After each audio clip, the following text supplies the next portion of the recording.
We are very, very thrilled to have you here. It's the first time we do this kind of virtually. So it's going to be a test, but I'm sure it's going to go well. Without further ado, I just want to introduce our Director of Policy and Strategy. Her name is Françoise Claude, here at the GEF Secretariat. Françoise, the floor is yours. Thank you very much, Pilar, and good morning, good afternoon, and good evening to all of you. It really is a pleasure and a privilege to welcome you to this workshop this morning. And I'm very glad to see that the registered participants are materializing. We have a very exciting group of 24 countries, 26 individual and 24 countries. That tells you how diverse is our capacity to get together through this technology this morning for this joint purpose. Let me hope first that you are all safe and your families as well, given the current context, which affects all countries in the world. So there's no escaping.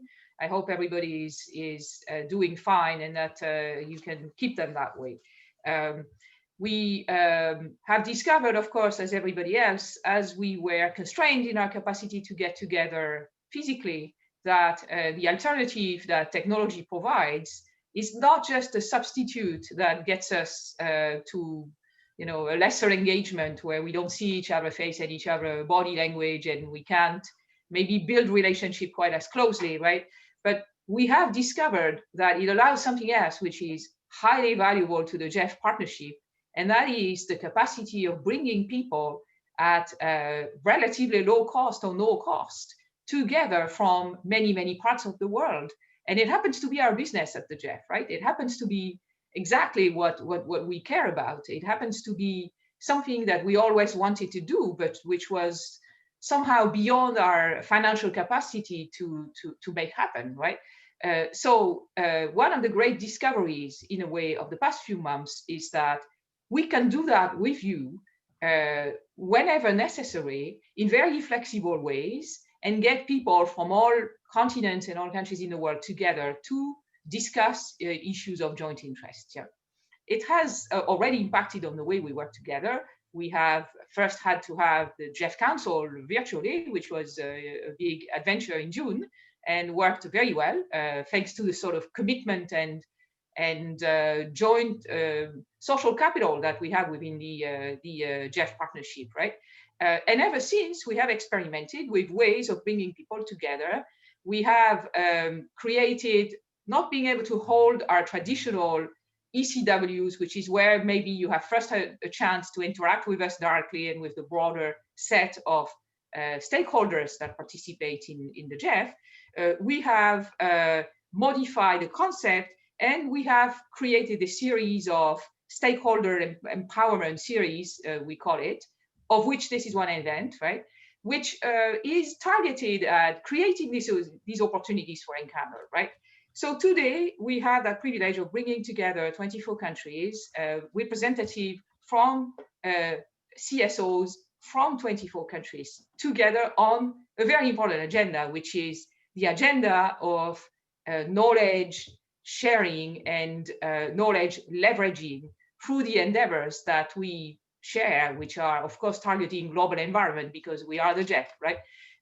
And so that particular activity, in a way, is not new. We have, in the past, held the Art of Knowledge workshop in ECW. Some of you might have heard about it, and it's been a favorite of ECWs because it is very concrete and it is very targeted to things you can do when you leave the workshop, not just through your GEF work, but through all your work. And that's really the benefit of it, right?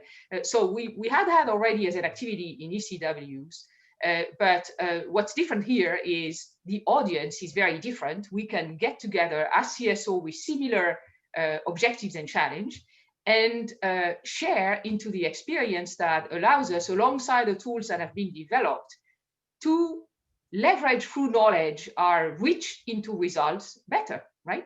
And that's really the objective of the work we want to do with you today. And I will insist on one point here. I mean, the word leverage, right? Because maybe in the world of development, in the world of environmental impact, we actually talk sometimes about financing more than we talk about knowledge. And it's a grave mistake, right?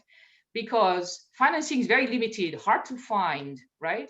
And and of course, you know, a restriction to some of our endeavors. But through knowledge, we can bring an element of leverage that in many ways is far greater than financing, right? Capturing knowledge, sharing it, making people aware, transmitting it is a way of sustaining greater impact even after the project is over, even in geographical areas where the project never took place, right? Even by reaching out to communities that were not party to the project engagement.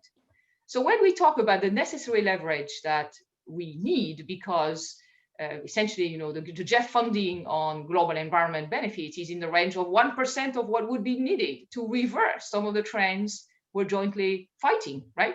So 1% is very small, right? And yes, we try to increase it by co-financing. And yes, we try to increase it by policy, which is a major factor of leverage as well, changing policy and norms and rules and regulations so that, you know, the change settles and stays on, right? But one major vehicle we have to change that is knowledge. And it's the art of knowledge sharing. And it's the capacity to engage people in activities and in reflections that carry that knowledge from one to the other, bringing together the seekers and the users of knowledge, right?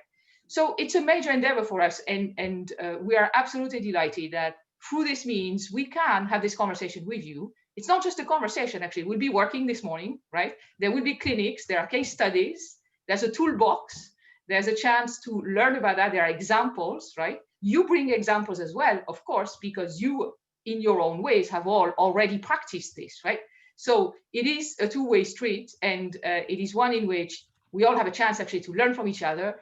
It's a delightful experience. I'll stop right here because I've said enough. And I think what really matters is how we are going to engage together on this objective. So thank you very much for joining us. Please stay on because it is a long workshop, right? It is not just a small, I mean, you're not coming here to hear me. You're coming here to work together. And it is going to take a few hours this morning, and you will have a chance to engage very concretely with each other. So enjoy the moment. You'll have breaking groups. You can make friends online. And while we have to do it this way, we are delighted that this is an opportunity for us and for you to actually encounter people that you would not otherwise encounter. So thanks again for being with us. I'll turn back over to Pilar and to the facilitators that are here with us to conduct this discussion. I'll be watching with great interest. Thank you very much. Thank you so much, Françoise. And I'll just pass now the floor to Shobha and Yana, our able facilitators for the day. Thank you. Thank you. Thank you. Thank you so much, Pilar. And thank you, Françoise, for very inspiring introduction. We are your fans now.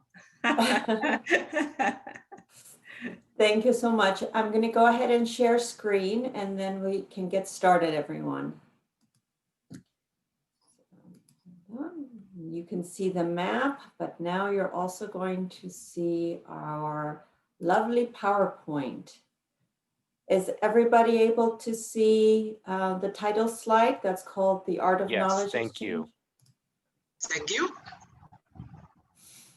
So Shobha, you want to get started? Yes. So will you be moving the slides, Yana, or should I? Yeah, so feel free to tell me next. Okay. Unfortunately, with Zoom, there's only one person who can be sharing. Yes, I'm well, sorry. more people can. You will all have to hear the word next quite a lot through this workshop. So bear with us on that. So next, Yana. And I'm slow, so bear with me too. Yeah, so just wanted to briefly introduce myself. I'm Shobha Kumar, although the name says Priya Kumar. I love my daughter's name, so I have that on screen. My name is Shobha Kumar. I have worked in the field of knowledge and learning for over 20 years, and most of it has been at the World Bank. focusing on mainstreaming a systematic and results-focused approach to knowledge exchange for our staff and for our clients. In recent years, I've had the chance, or I should actually say the good fortune, of working extensively in the critical field of environment, climate change, water, sanitation, and climate resilience. So this topic is certainly very close to my heart. And I am really privileged and I feel very happy to be here with you today and look forward to spending a good 4 hours together. I hope we'll go away really enriched together. And my name is Yana Vovides, and I'm a senior knowledge and learning consultant. However, my journey has been slightly different from Shobha. I've had the pleasure of working with Shobha and actually Jeff for in previous work that we've been doing on knowledge exchange together. My background is in instructional design, but at the end of the day, I'm an educator. So I teach at Georgetown University in Washington, DC, and learning, design, technology is, I think, a very powerful way to make sure that knowledge sharing and exchanges happen. So I'm really pleased to be here with you, and we'll spend 4 hours together, but we'll continue spending time together after as well. I'll move on to the next one, Shobha. Mm-hmm. So you'll hear us talking to each other too. So one of the things we wanted to capture as part of this workshop, because we're not in the same room together, is to kind of give you a sense of where you're all coming from, or where we're all coming from, and where we're actually located right now. So I put together this image, and what I would love for you to do is in chat, go ahead and put your name and your country. And I will also share an interactive map so that even after the workshop, you can see where you all came from and you can check out everybody's organization. So I would love to see you engage in chat right now, because we will be using, excuse me, we will be using it quite a bit during the session. Thank you. We can see people are starting to write. Thank you. We see Mongolia, Brazil, Tunisia, Philippines, welcome. And right now, I also have the interactive map up. This is the link I'm going to include in chat. And you can see that what I've done is put your names and your location. So if I've missed anyone, please let us know and then I can add to it. Thanks, Yana, for putting this beautiful map together. All righty. So we can, excellent. I can see people coming through chat. The other thing we're going to be doing, and the reason we mention chat right now is because we'll be using it in during the session. We're also going to be using our voices. So if hopefully your audio is set up, ready to go. We're also going to be in breakout groups. So we'll be experiencing this virtual Zoom environment in an interactive way. And so bear with us if you have any challenges, we're here to help you. If for some reason you run into any challenges, we do want you to put something in chat so we can help. Or you can raise your hand or you can just say something. So we'd like to make this as inclusive as possible so that we can all engage with each other. All right, I'm going to go back to our slides now, Shobha.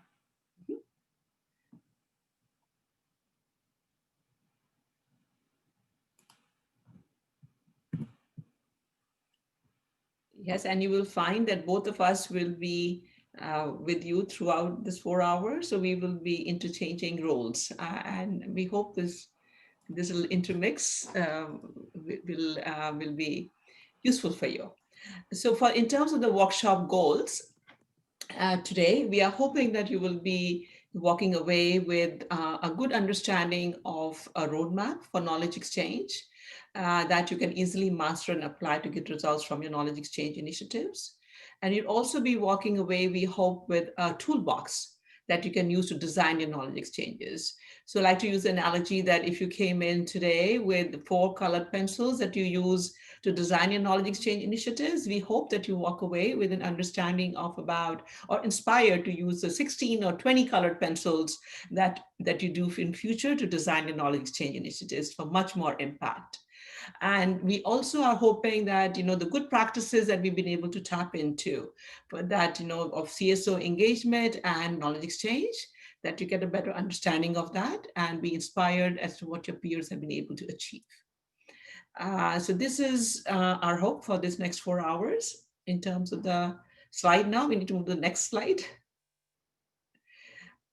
So whenever we do this workshop, and we've been doing this workshop now for 8 years, the first one was delivered in 2012. We ask our participants this question on what does knowledge exchange mean to you? And we've been able to curate what we've heard over these years into this little cloud that we have. We would like you to have a quick look at it, and in chat, if you can add something that you find missing in here. And we would then, what we do, we add that to our little word cloud and we take it on to our future workshops. We would love to hear from you. A minute to be able to add, and we'll be monitoring the chat at this moment. We see change process from Thelma. Thank you. So knowledge exchange means a change process, or it initiates a change process. Anyone else?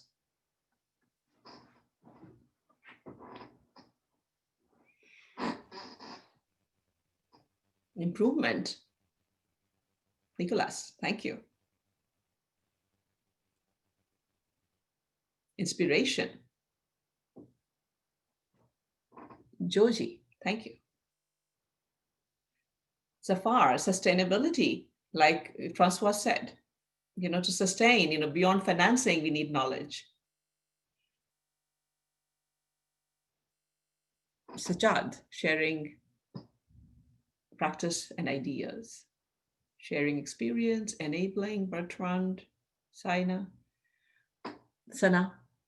Thanks. We'll take one more. And then, of course, you feel free to add in chat, and we will capture, Jana will capture what you have added.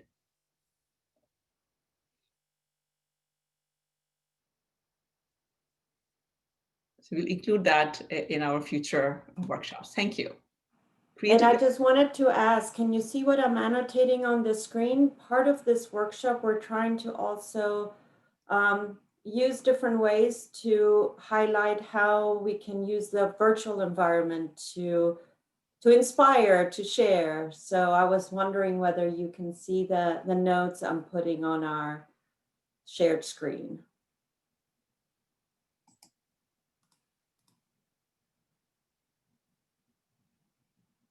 Excellent. Great. Oh, I like creativity. Yeah, and a good point, Jana. So what we are going to do, this is a workshop about the art of knowledge exchange. So as we go through the workshop, we will be pointing out to you tools and methods we are using, which we hope you become familiar with also. And if you have any questions on them later, we can certainly help you get familiar with them. Through the workshop, we'll be able to talk about what are the tools we use and why we use it. So it's teaching at double level and teaching and learning. So next slide, Jana. Remove the annotations.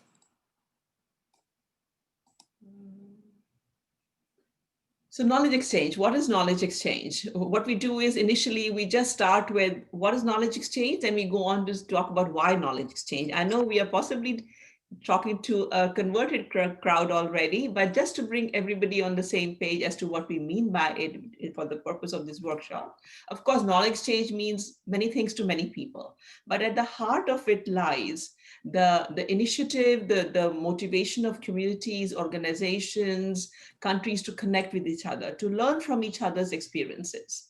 People want to know how others have been able to achieve what they've been able to achieve so they can come up with something new in their own context to accelerate development, to be able to own processes and solutions. And why, why knowledge exchange? It is a powerful way to share, replicate, and scale up development solutions. It's a wonderful way to learn from your peers, access practical knowledge, so that you don't make the mistakes that others have already made. It makes sense. It makes sense to be able to move forward in a cost-effective way, to learn from others and not repeat the same mistakes. So that is the reason, I think the basic reason that knowledge exchange works.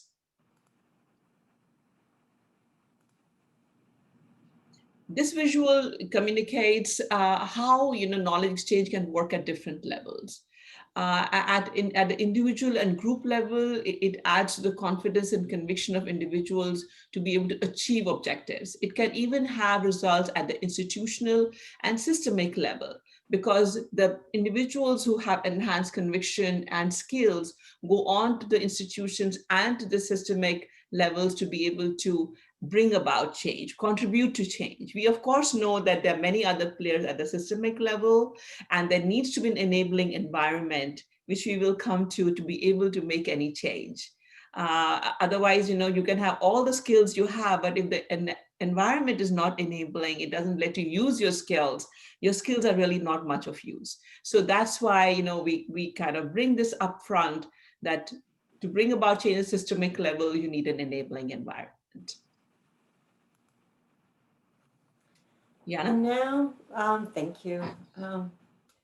And it's all well and good to talk about this, but instead of just talking about it, we wanted to share examples as part of this session, and also to get us thinking about what we could do in our own context. So we're going to take a look at the Honduras story example. It's about land rights in Honduras, and it's specifically about how knowledge exchange played a part in strengthening the recognition of indigenous land rights.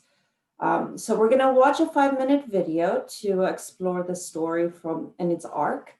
And as you watch the video, we have some questions on the slide here, but Shilpa will also put them in chat so that they stay with you throughout the 5-minute video.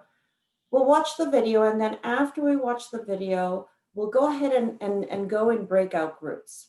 So what we're hoping to do is to enable you to actually share with each other some of your own experiences and insights as well. So I'm going to move on to the video now. And Shilpa, feel free to add the questions in chat.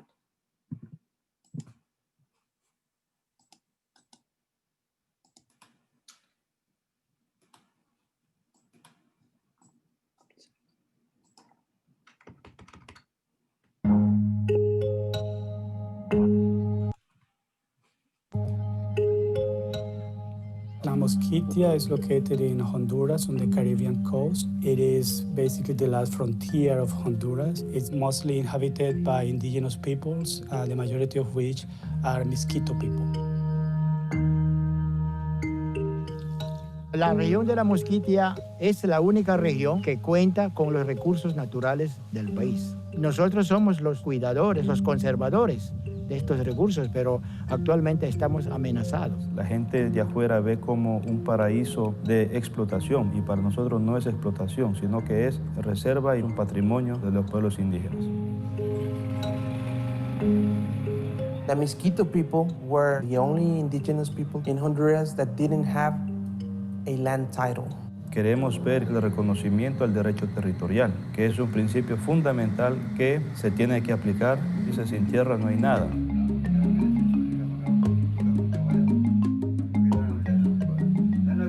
The Honduras government approved a new property law in 2004, in which there was a chapter to be able to recognize collective property of indigenous peoples. This is expected to help them protect the environment and to manage the natural resources better. When the government decided to start the process of recognizing the indigenous people's land rights, we at the bank advised them to look at other countries where this process was more advanced and where some lessons have been learned, particularly in the sense of creating indigenous territories.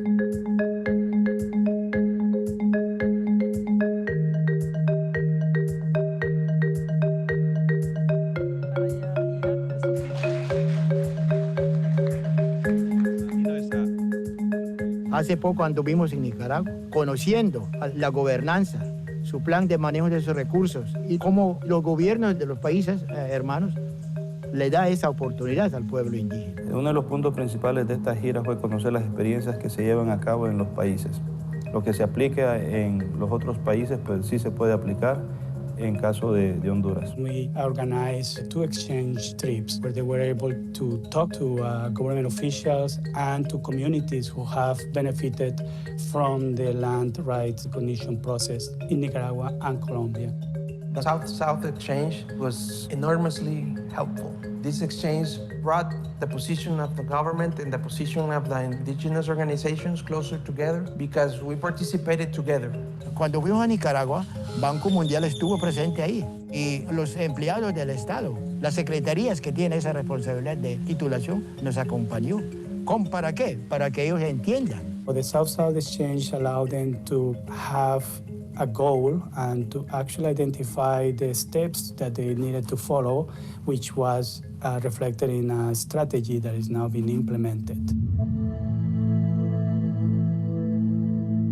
Before the South-South exchange, the relationship between the indigenous peoples and the central government was very confrontational. It was characterized by a lack of trust, and also they didn't have a clear idea of how to proceed. The South-South exchange helped very much on establishing a clear path, establishing clear procedures that was going to be followed for the land titling. Hemos tenido un acercamiento fuerte con el gobierno actual. It was very important for them to go and see in other countries how they actually have been able to successfully advance in this process and how the different agencies have been able to work together.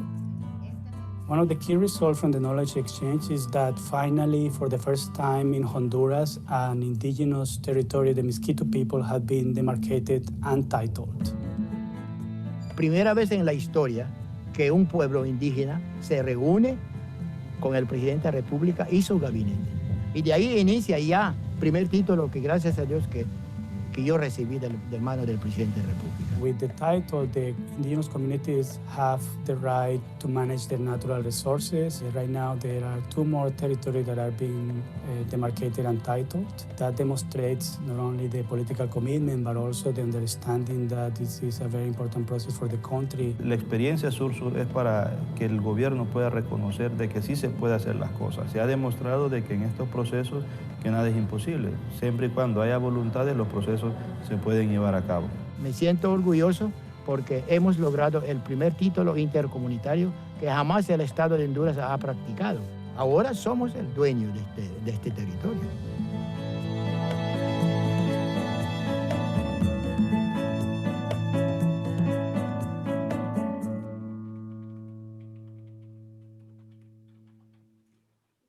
So we have now seen an example of a successful knowledge exchange. And as you can see, the arc of that story that we just saw, it started with the challenge that Honduras was facing, and then how knowledge exchange played a role in solving part of the challenge. So we've also in your package of materials, so I'm going to go ahead and put the link in chat in case you haven't had a chance to see the package yet. But we've sent this document to you as part of the invitation. And what we included in this package is 2 good practice case examples from GEF projects, from contributions from all of you. So these are included in the package. They're items 7 and 8. So now what we're going to transition in doing is to get in some smaller groups to engage in conversation with each other, because up to this point, we've, Shilpa and I, and we've been sharing with you to try to get that foundation, that mindset of knowledge exchange. So now we'll go in breakout groups and be able to engage with each other in conversation around the 2 packets. And let me put this in chat so that you're all able to download the handouts in case you haven't. So let me go in now back into our slide mode to give you a little bit more instructions, and then we'll break you up in your groups.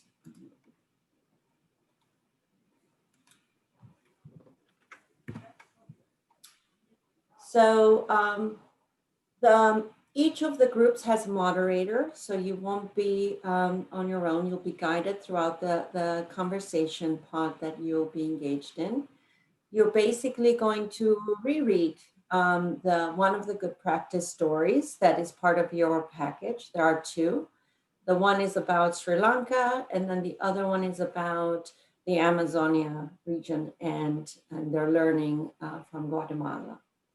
And you're going to have about 20 minutes in your breakout to talk through some of the ideas that emerged, opportunities, challenges, and your insights, what actionable insights that potentially you'd like to integrate in your own context. So I'm not going to talk too much more because we want to make sure you have the time in your breakout groups. So you'll see a notification. So Regine, if you want to open the groups, you'll see a notification on your Zoom and you can click to join. And then your moderator will take it from there.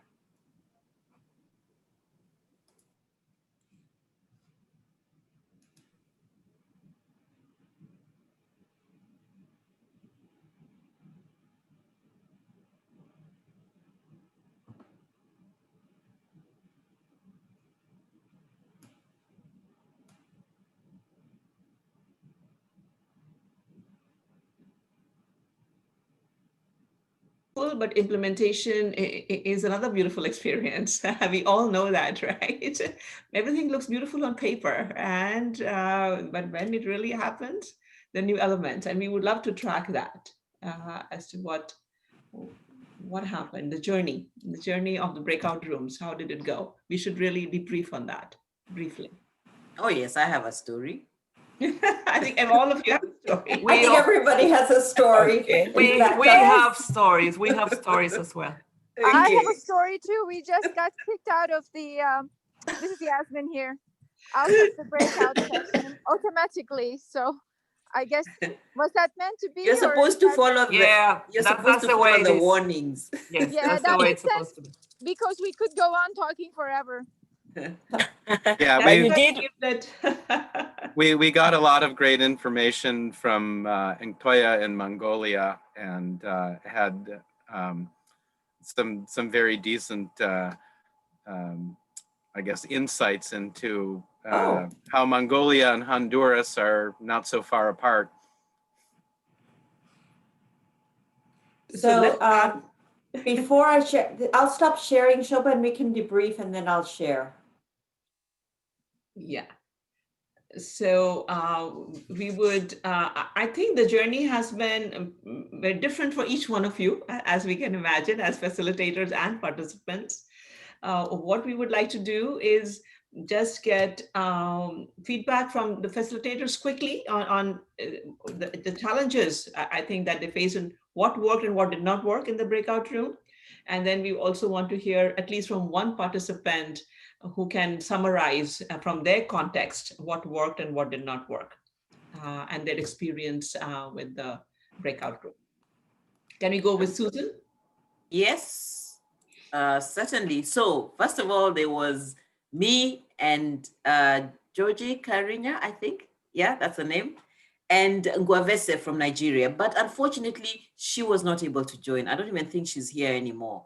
So she joined, but camera wasn't coming on. I think she had joining difficulties. So it ended up being me and Georgie. And we had a really great discussion, but we did not discuss number 8. We discussed Sri Lanka. So those are the 2 things. Yeah, but we had a great discussion. She has Great. And what about Zafar? No, it was only me and Georgie. Okay. Okay, Georgie, can you quickly tell us what you took away from the good practice as well as the Honduras story? Any insight from the session?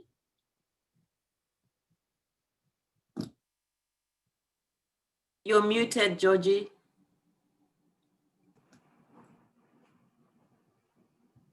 Well, I hadn't read the case study before we went into the breakout group, so I had to read it very quickly and then engage into a conversation with Susan.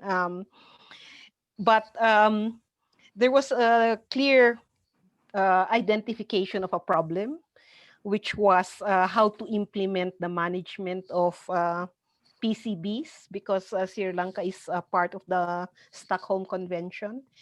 And particularly the use of transformer oil, reuse of transformer oil by welders, which was obviously having an impact on their health. And one very effective way that was used to in this knowledge exchange was using volunteers who actually, people-to-people volunteers who actually reached out to the welders in their workplaces, and used also a variety of methods like street drama, information booklets, and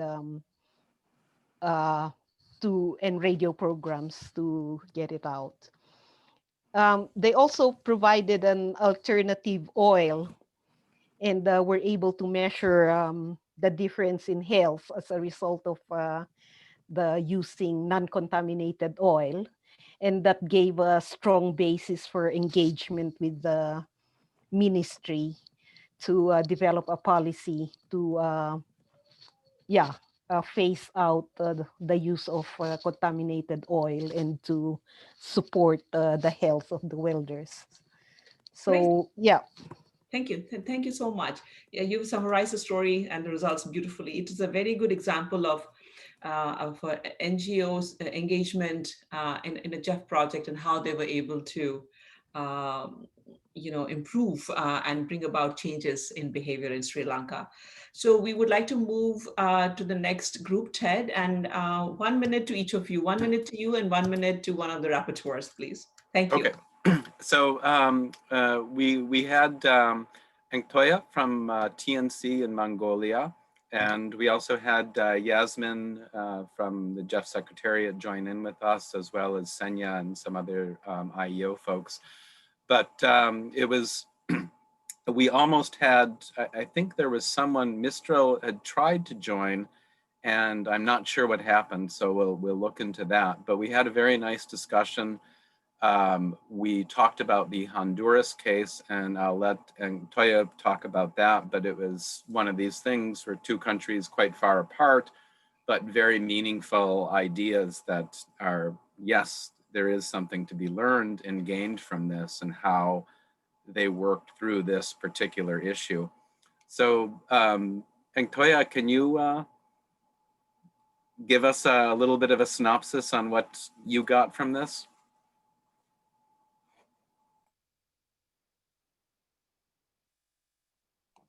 Yeah, thank you, Robert. Unfortunately, no one else come here, so I just talked with Robert and the GEF Secretariat people. So I had no peer like Susan to discuss, readings. But Honduras, case was very interesting to me because I realized that what they are doing is very similar to our work. And then how they approached to get support from government using exchange trip was very good, idea for me. So I learned from that. So when I watched this video, it was very not only important and relevant to us, but gave me a lot of idea how we can improve our way of working. Thanks so much. We will go next to Christina. 1 minute to Christina and 1 minute for the report out from Pakistan, please. Our group, we have Talma, who is rapporteur. Thank you, Talma. We had some technical issues that we had to overcome. Somebody's headset wasn't working, then somebody wasn't able to download the PDF. So I shared the Sri Lanka story. And so we didn't really have, to be totally honest, we didn't have too much time to discuss as a group. We did our introductions and we reviewed the Sri Lanka story. And Talma, we agreed that Talma will be rapporteur. She volunteered and she will present her thoughts. Talma, please. Thank you. Thank you, Christina. Thank you all for having me for this moment. Actually, when we look at the Sri Lanka case, it was really similar to the project that we implemented last year in Mozambique, where we had to look at the NIP, according to Sri Lanka as well. When they developed their communication strategy, they had to go through the NIP. And also the challenge that they faced while conducting this project is the stakeholder engagement in knowledge, also in terms of information, how they will develop the communication and how they will present the issues that they're facing with the PCBs. The good thing and the beautiful way that they managed was to share the knowledge in terms of arting of knowledge was the drama. They use a lot of drama, and then this was a beautiful example and experience that they actually conducted throughout the awareness raise, regardless the PCBs. Thank you. Thank you. Thank you very much. Appreciate it. And Pilar, and next we go to you. Yes, very quickly. In the beginning, we had just Sana from Tunisia and Donovan from Jamaica. What we did is I read the story because they hadn't been able to read it in the package. And then we were joined by Jessica from Brazil, Sajad from Pakistan, and Malintra from Lesotho.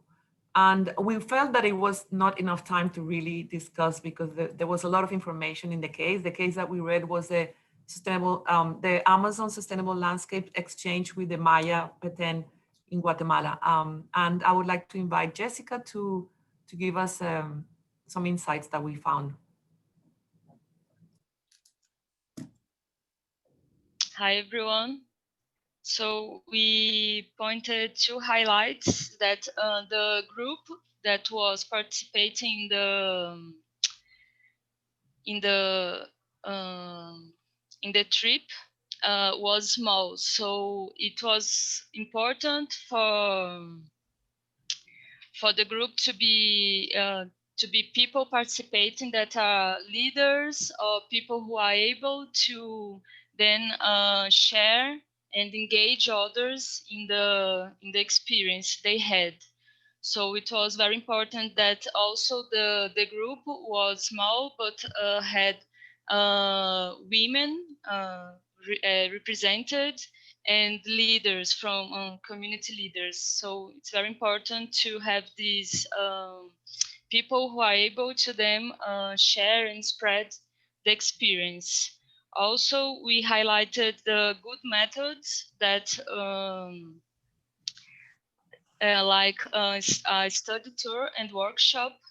So it's important to have a good method so people can learn from each other and then share the experience with their own community. So that was the two highlights we had in the small time we had. I got lost in the building and was stuck in the host room. So I got in my breakout room in the last few minutes, but it was nice, the few minutes we had together. So thanks so much, that was Jessica. it. Thanks so much.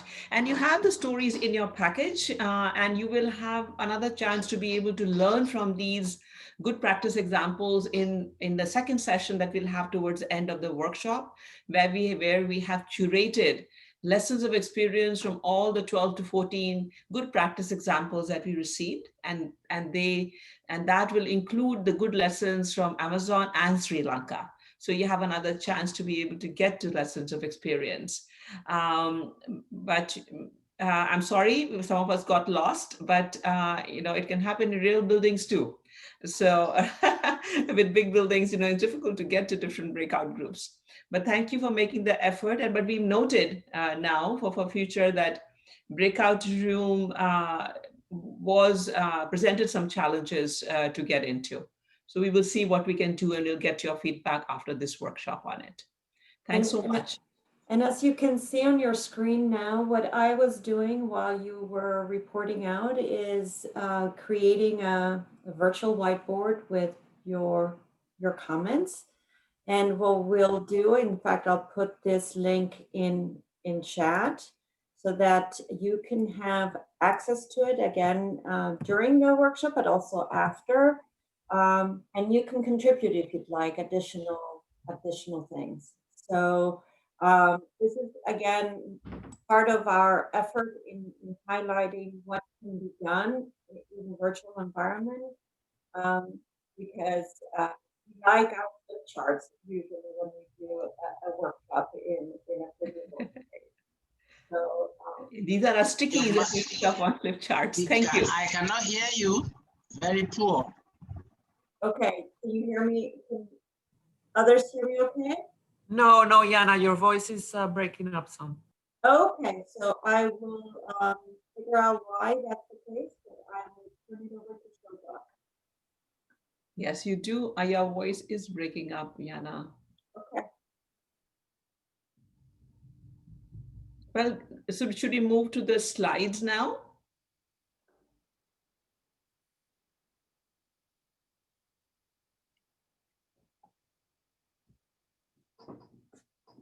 So we would like to move on to opportunities that knowledge exchange brings in different phases of the project cycle. At the initial phases, it can help to be able to improve the pace at which you implement your project. If you learn from others, it kind of makes it more less resource intensive. You know what mistakes not to make. It also helps bringing people together, different stakeholders, to build consensus and coalitions at different phases of the project cycle. And once you are in implementation, if you're stuck in certain place, if you say, you can have a peer assist to learn how others handled a similar challenge. And of course, later at the end of a project, you can facilitate lessons of experience and lessons learned. So knowledge exchange can be integrated systematically at any stage of the project cycle.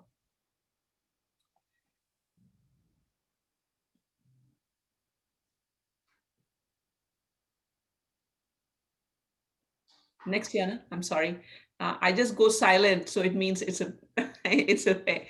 So we know that knowledge exchange work, but the challenge remains: what's the best way to exchange knowledge? How can we get and measure results from it? That remains a big challenge, because to get funding for knowledge exchange, you need to be able to show it can get results. And to be able to measure results, to be able to claim success, you need to have concrete intermediate outcomes associated with it. And then how do we integrate it systematically as a part of a larger change process? We know knowledge exchange happens, but most of the time it's not systematic, it's random. It happens, but we don't necessarily always think of it in a systematic way at different phases of the project cycle. That can I do a knowledge exchange at this phase to be able to move to the next level? So those are the challenges we've observed over the years to be able to use knowledge exchange. And addressing this challenge is a systematic approach to knowledge exchange that we have in the Art of Knowledge Exchange. It's a practical guide and a toolbox to be able to help knowledge exchange practitioners how to achieve results from the knowledge exchange.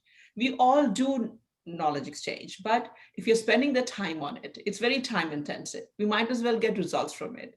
We might as well be able to show that we got results from it so that we can get more funding for it. This art of knowledge exchange was initially developed for World Bank Group staff so that they could integrate it systematically in the knowledge and products and the work with clients.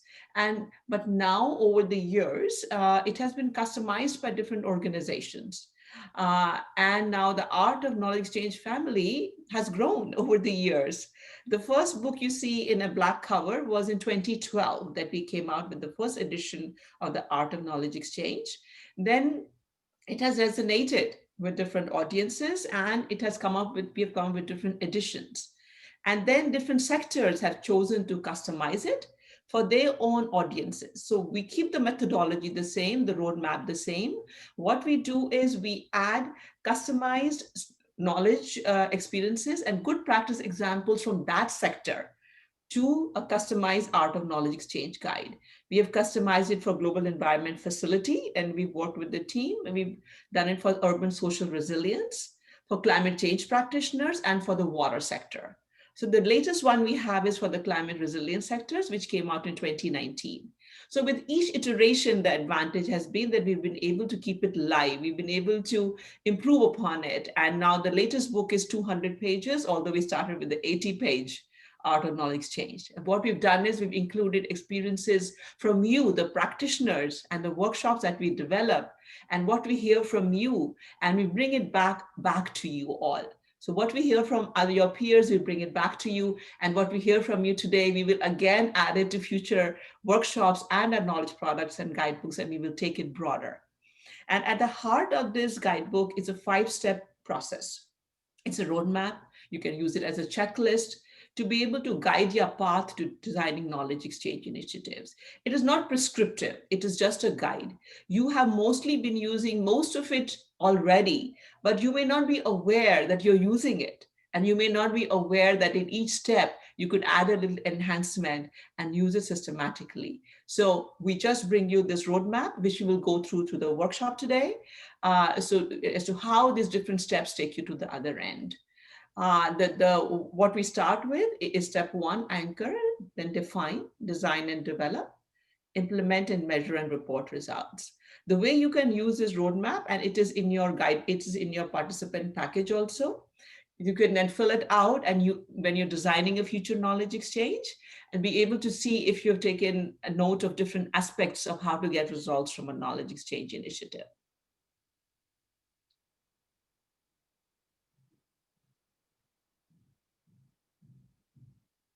Yes, Jana has just pointed out in chat that this is a checklist. If you have a moment, if you can look in your participant, if you can have it open for yourselves in a hard copy or on the screen, you'll be able to refer to the participant package and what we have in it for you. It is a handout in it. So what we like to do is there's a roadmap, and then like we said at the beginning of the workshop, that we introduced you a roadmap and tools and methods.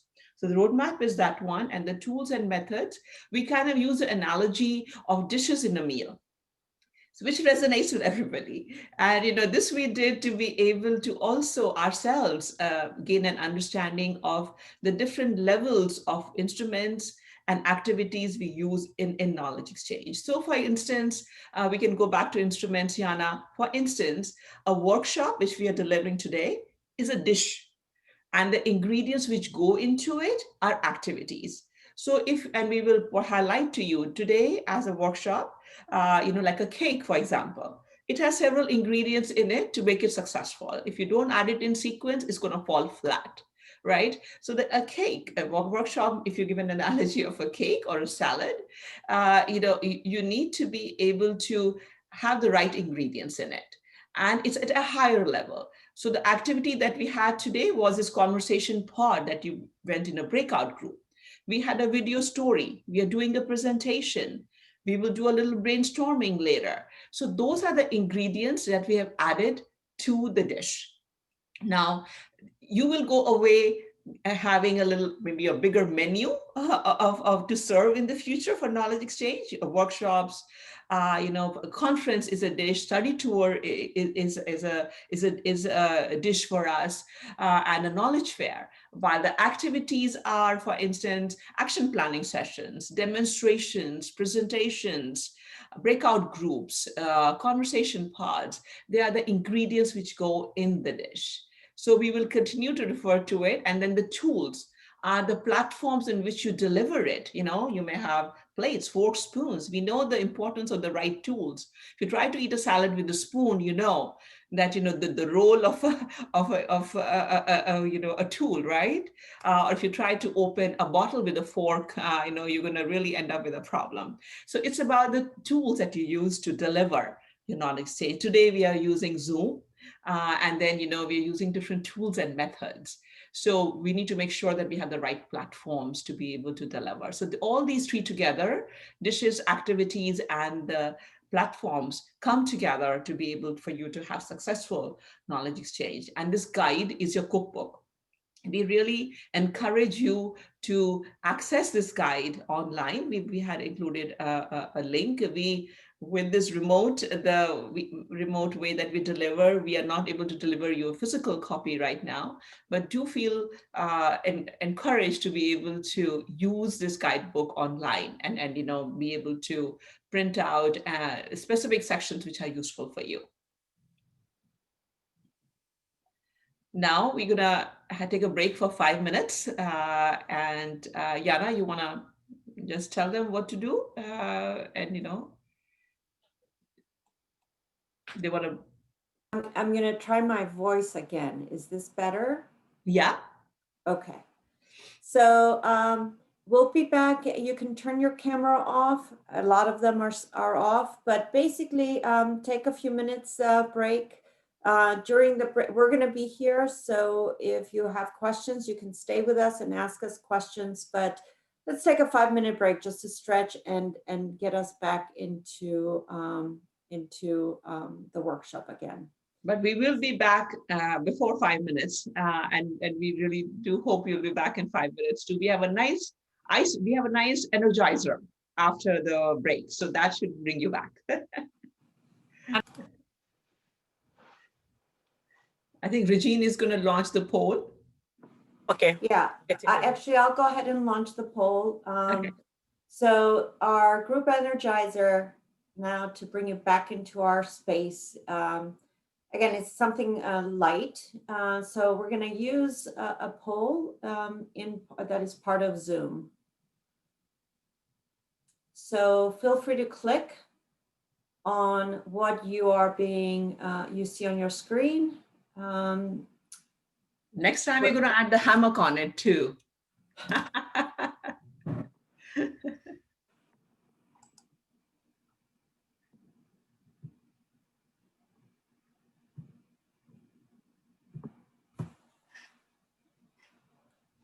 So we see people, 12 out of 36 have voted, 14 now, 15, woohoo, 17.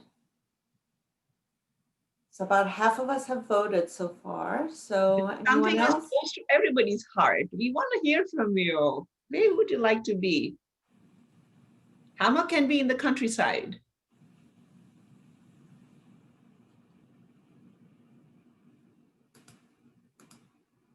I've tested hammocks in most of those places, countryside, oceanside, mountains.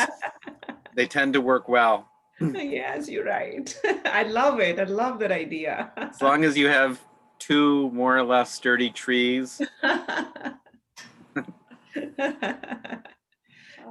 Over water. That sounds great. And that's what Bertrand says. Yes. I haven't tried that, but that sounds lovely. Okay, great. So we've had about 20 people. So I'm going to end the poll so we can all see the results. Okay. And now I'm sharing the results. So Oceanside seems to be a popular one. And then Quiet Countryside with farms and meadows. Big cities didn't get anything. Well, it's hard to put hammocks there, so I'm a small town girl, and I grew up in a small town. So initially, I used to love to go to big bustling cities, for my vacation. The lights, the energy used to really inspire me. Now I'm older, so I'm back to wanting the quieter things. So great, thank you guys. So we will move on.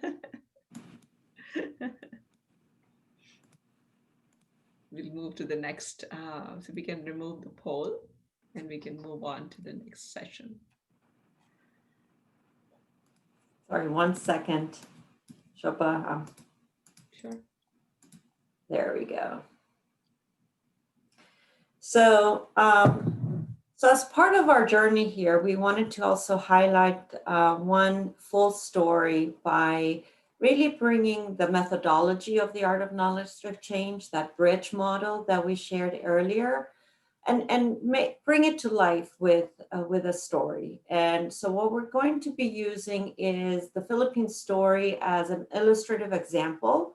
So we're going to move fast through the story, because what we really want to connect for you is the 5 steps and why those 5 steps exist in relation to how you can implement, you can design, you can really think about knowledge exchange in your own context. So we're going to move through this fairly fast. Feel free to add any questions you have about all of this in chat, so that I will be monitoring chat, and then we could also address your questions. So what we're going to start with is similar to what we did earlier with the Honduras stories. Is a 5-minute video that gives you the context of the Philippine story. So we have something to anchor our experience on. So I'm going to go ahead and share the sound, and I'm going to play the video.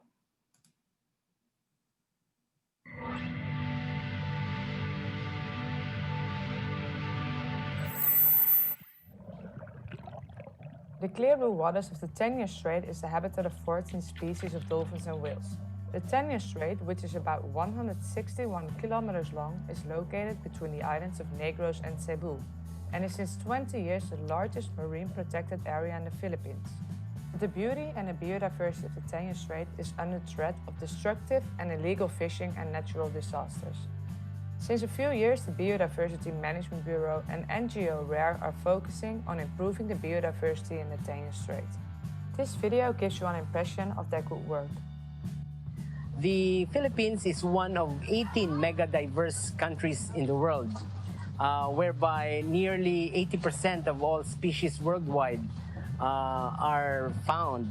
So, as such, biodiversity really is an important resource for the country. The Biodiversity Management Bureau works in terms of producing policies that will guide how we are supposed to conserve, manage, and sustainably use our resources. The goals that we need to do is primarily to educate our people about the biodiversity, how significant they are, and of course, equally significant would be to teach the people what are the threats that pose on our biodiversity. Because I think the way to go now to preserve biodiversity is to reduce the threats. For example, in the marine environment, we have the sedimentation that comes from the land-based activities and many other things like illegal fishing methods that destroys the habitats of fish. The fishermen are poor, so what they do is they use dynamite to catch more fish. So as they do that, they damage the habitat. The fish will not go back there because the habitats are damaged. And so the fishermen will look for another site, destroy another site, and eventually you see that what he does will affect the entire country if it is not arrested. Initially, there were a lot of dynamite fishers, and then as the enforcement began to put in place, then that's it. People began to realize, oh, it's not good to use dynamite fishing, so we will have to change our ways. The coral surface in the Philippines declined fast for the last few years because of illegal fishing, human influences, and natural disasters like typhoons and El Nino. But fortunately, the Philippines is trying to restore it. Right here, we are transplanting corals, about three species of corals, and we are guarding the marine reserve, protected area. While guarding, we're also transplanting corals. First, we take assessment if these corals will be fitted in this area. And luckily, they are just adjacent. We just pick it up nearby and transplant it here.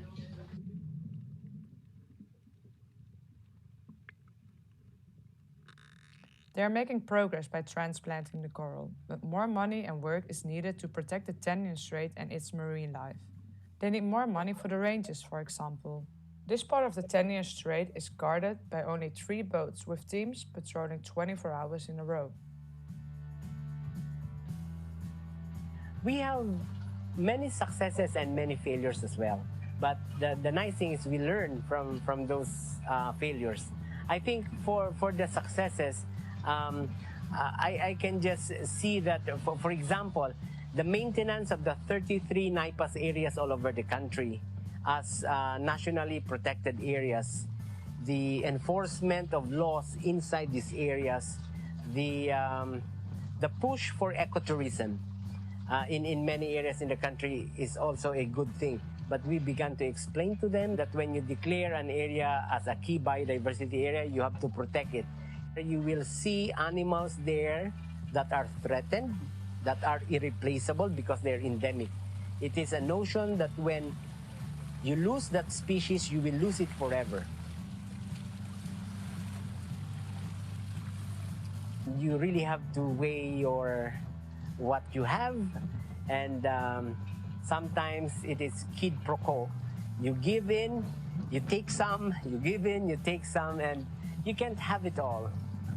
Yeah.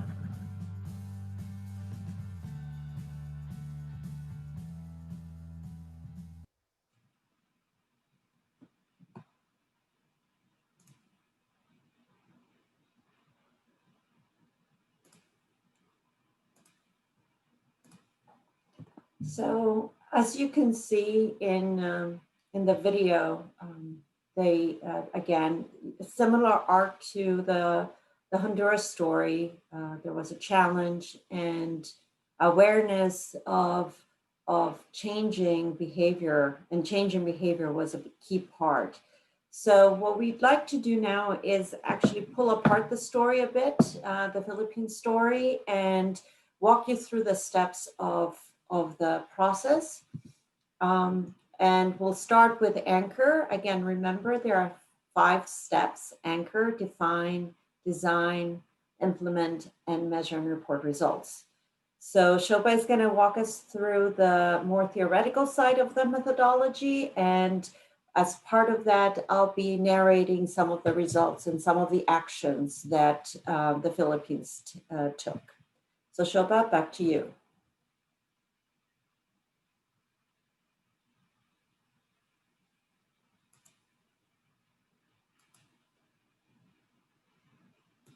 You're muted, Shobha.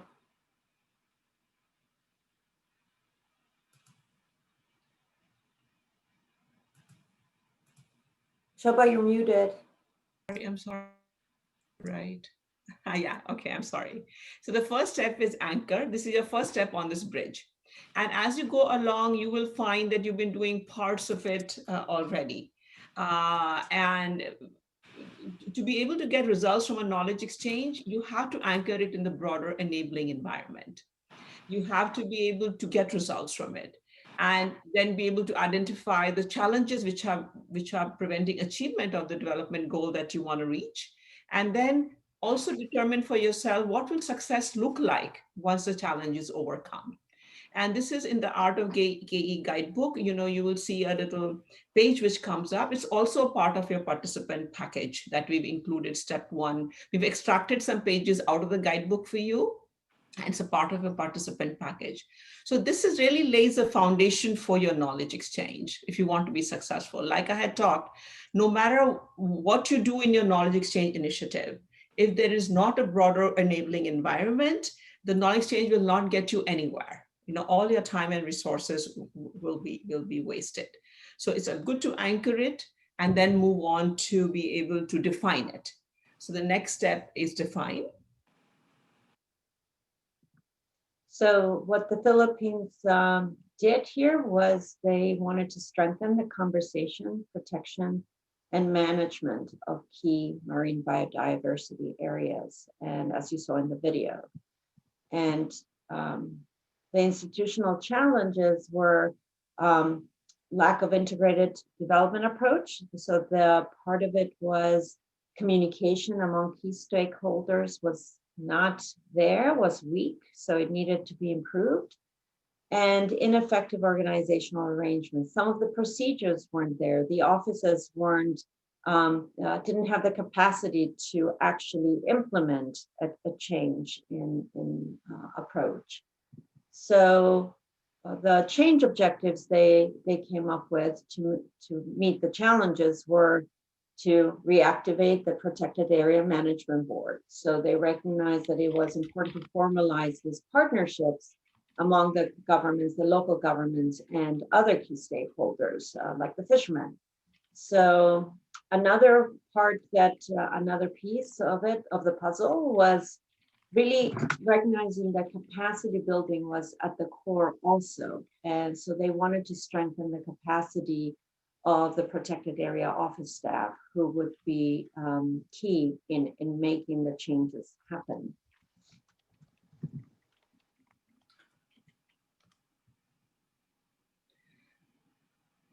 So what I would like to encourage you to do is, as we are going through the presentation, do put in chat. We want you to be come along this journey with us.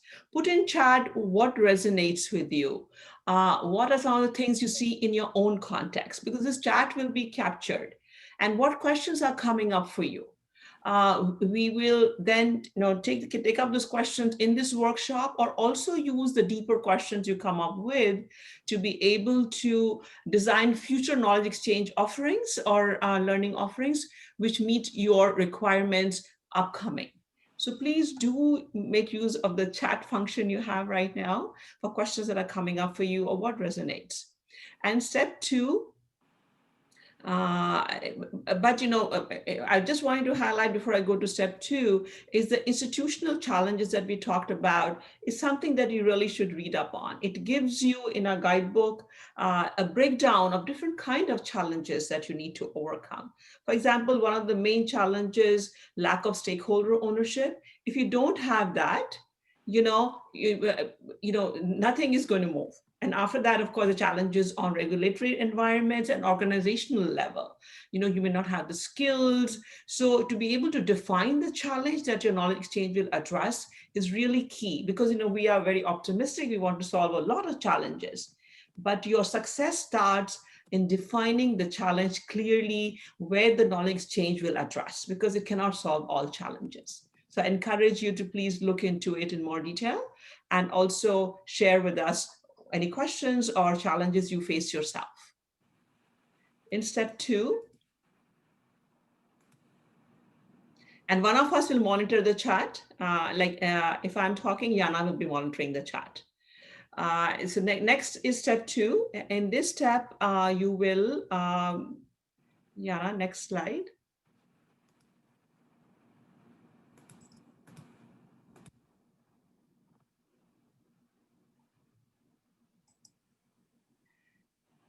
So before I move on, I did see a question, and then what is the significance of adding change to the objective? The change objective actually is defined as to what do you expect to see, what change do you expect to see? What will success look like to you? So, you have to be able to put that down concretely to be able to move towards it. But please do, there is a whole explanation also in the guidebook. So if the questions remain, we will certainly be able to feed it into our future work that comes up. In step 2, you identify the groups of people needed to achieve the change, and then they're called the change agents. You determine the intermediate outcomes, which are stepping stones towards the change objective, because so you can measure your progress towards the change objective. And then you identify the knowledge providers in step 2. We call them knowledge providers for lack of better term right now, for a team which is sharing its knowledge. All the knowledge exchange is always reciprocal. It's never like somebody is filling an empty vessel. Everybody has knowledge to share. So the relationship has to be reciprocal. In identifying the participant profiles, one of the key questions, which you will also find a good description on page 10 to 13 in your Art of KE guidebook, you have to look at people when you're selecting participants who has the capacity to lead, influence, convene, or act on the change. Some people are good leaders, others may not be leaders, but maybe influencers at that level. Or they may have better convening powers, or there's some who are really going to go and act on what they learn. So if a good mix of people who are there will get you different stakeholders and who can then go and have impact.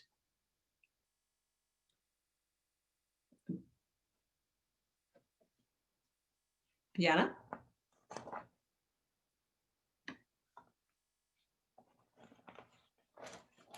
Sorry, my audio was off. So as part of what Philippines did, and there are also a couple of questions in chat, Shobha, yeah, sure, about the communicating the global challenge from Samuel, and I think another one. But in the Philippines, as part of this process, and as we talked about the change objectives, it was about bringing these different groups together. So identifying the broader groups that needed to, the key stakeholders that needed to come together was a critical aspect. So they thought about representatives from key public agencies, and as you can see on the screen, and a lot of it was about that mixing of community and local government interactions. So it was through the Department of Environment and Natural Resources, the Bureau of Fisheries and Aquatic Resources, local government units, but also representatives from NGOs. Rare Philippines was one of the key players in making this knowledge exchange happen. Smart Seas Project was another major part, an NGO that also facilitated and made the change happen.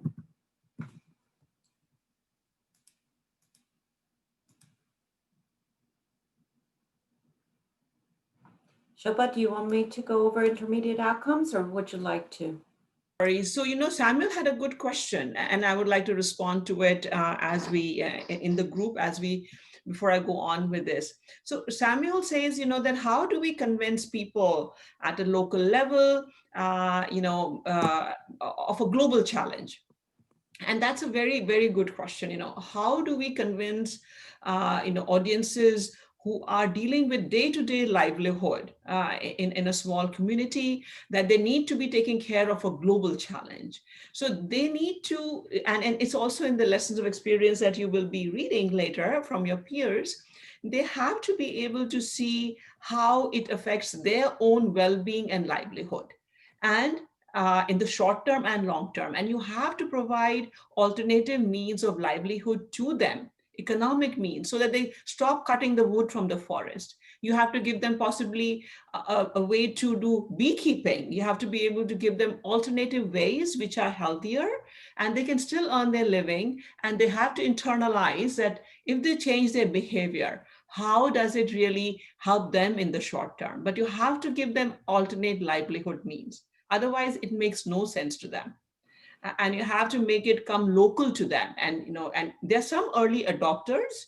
So like the positive deviance approach. So if certain communities are more amenable, if they adopt and they do better, then others can see them and change themselves. So just a few quick thoughts on a very good question that we had. So in terms of the intermediate outcomes that we are talking about, and they are all stepping stones towards the change objective that we have mentioned. So the more concrete you make your intermediate outcomes or short-term outcomes, the more you will get out of your knowledge exchange. For example, if you keep it vague, if you say my knowledge exchange is going to reduce, certain or improve literacy levels, or it's going to reduce poverty, it's not going to work. So if your knowledge exchange is just going to be able to increase understanding, enhance skills, or it's going to enhance connectivity or improve consensus, or eventually lead to new and improved actions, focus it on that. And with one knowledge exchange, you cannot necessarily get all the outcomes. And it also depends on where people are in their understanding. If you want to just increase awareness, then there'll be awareness raising kind of knowledge exchange. If you want to enhance connectivity amongst people, you'll design it differently. So once you've identified your intermediate outcomes, short-term outcomes, that will be your guide in designing it. We've very often seen beautiful set of outcomes and a beautiful set of activities, but they don't really connect with each other. The activities that you're going to do in knowledge exchange will never get you to those outcomes. So what we do, if we make it more concrete, then that is where we start really leading to the activities. And this is a very useful table, which I would highly encourage you all to be able to read. It's in your participant package also. It's pages 16 to 18. But in your participant package, in step 2 handout that we've included, there is a table, which really gives you a breakdown of indicators also and steps to be able to have intermediate outcomes related to these 5 categories that you see here. I would like to know in chat, how many of you have been able to access this table, how you have a chance to read, and any quick thoughts on it? Just say a yes or a no. Just type a yes or a no in chat if you have read this table. And I think Yana is going to share it on the screen. Perfect. I see 2 yeses, 1 no. So this is the table. If we can increase the font a little, is it possible, Yana?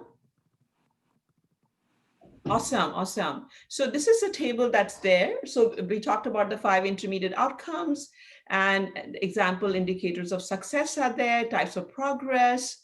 Yana, you can keep going, enhance skills. This should be really a helpful resource for you. So as, for example, if you can hold there for a moment, Yana. So for example, if you're looking to have improved communication or stronger coordination, you could even break down your knowledge exchange towards stronger agreement, if you really wanted to go granular and say, my knowledge exchange, produce stronger agreement amongst groups. There you can claim success, right? It's a small success, but you can claim it. You can prove it that, yes, we have stronger agreement. And then an indicator would be that within 1 month of the exchange, they agreed upon a certain blueprint. So this is something that you can use to be able to design results-focused knowledge exchange initiatives, starting from the goal, the institutional challenges, the right participants, and the right outcomes. And then we can just scroll down quickly, Yana, and then I'll move on. Enhanced connectivity, the breakdown for it, and new and improved outcomes. Actions. We generally cannot get new and improved actions unless the first 4 intermediate outcomes are in place, unless your environment has already overcome. You have increased awareness, you have confidence, you have the skills, then you can change your behavior and do new and improved actions. If you're already at this place to be able to implement it, then put new and improved actions and change your behavior. And I think that will be a very useful guide.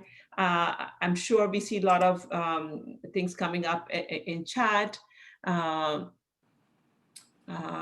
responding to some of the things in chat, but I think at the end of our step 2, let's make sure that people can ask the questions too. Perfect. So, the intermediate outcomes are basically, they help you open this little black box of, results. They're stepping stones towards the larger outcomes and impact. once you have opened this box, then you can at least say, this is how I got there. Because, these are the outcomes that we from the outputs, these are the outcomes we got. And in the Philippines, they identified three: new knowledge, enhanced skills, and improved consensus. And so part of it, new knowledge, people need to understand what they need to be doing. So found a lot of knowledge exchanges, we see new knowledge as an intermediate outcome, especially at the beginning of the process. Enhanced skills in this case, because part of the effort was about social marketing campaigns. They wanted to make sure that the people on the ground, the communities, and the NGOs and others and local governments had the skills to actually run social marketing campaigns. So that was a big part of the exchange. And obviously improved consensus. Improved consensus was done throughout the different instruments they use and activities. And a lot of the focus on the improved consensus side was around getting the key stakeholders to have a common action plan about what they wanted to be implementing down the road. Shobha? Sure. I was just reading the chat and I see that, there was a mention about the guide being there's interest in translating the guide. We forgot to mention that the guide is available in 9 languages right now. And Yana will be able to, and we can share the link. I think it's even in 10 languages available. So you should have a look at what languages are available. And we have from Bahasa to Japanese to Russian and Spanish, French, Portuguese, and Vietnamese. We have a number of languages, actually almost 10 languages now. So that should be a resource. But certainly if there's interest and resources to translate into other languages, please certainly. Yes, and I can add the link to the World Bank. Yeah, there's some more questions there, and I will go on and you can track it. So in terms of the step 2, we also talk about knowledge providers. Again, as I mentioned, it's a two-way street. But for this very the knowledge sharers, and there are people who want to learn from a certain experience and bring their own experience along. So we need to first identify which individuals have the most relevant and transferable experience to share, and do they have the resources and capacity to share it, because it's very resource intensive to share. You may have teams of people coming to learn from you, but then, when they're coming, the organizations who want to share the experience have to assign resources to it. They have to host field visits. They have to have somebody present it. They have to productize their knowledge. So you have to see who has the resources to do it and who has the most relevant. It's not important to go to the best experience, although you may be tempted to do so. It's more important to go to the relevant experience, because we go to best experiences, we go to shiny places. Oh, that's so amazing. We come away awed. But then we come back and say, oh, it was beautiful, but I don't think I can really implement it in my own country. It doesn't make sense here. That is not the objective of a knowledge exchange, to awe you and to come back and not be able to implement it. So really critical that you connect to relevant experience from which you can learn, share, and apply it in your own context. Next, Yana. Yeah. So I already mentioned the participant profiles. So you now see the connections between the step 1 and step 2. So in terms of knowledge providers, the Rio Earth Philippines and the Smart Seas Philippines project unit and the protected area office were actually coming together to be knowledge providers. So it wasn't one or the other. It was throughout the exchanges, especially around the social marketing strategies that needed to be developed. All 3 were present. So that's another way of thinking about improving consensus, when you're bringing the key stakeholders into the exchange to be actually creating and co-sharing. And now we also have our second poll, which is more of a brainstorm poll that we are hoping to generate a few more ideas from you about why share knowledge. We've been asked over the years during when we do these workshops, well, you know, if knowledge is power, why should I share it? But there are advantages to sharing. So I will go ahead and launch the poll, and you can select some of the options there. It's a multiple answer poll, so you can select more than one. But if for some reason the answer is not there, because what we've added to the poll is what we've heard from others, other practitioners. So, but if there's other things you'd like to add to that poll, put them in chat for us as well. So I'm going to go ahead and launch the poll for this, so that then we can also get a sense from you in chat what else you would like to add to.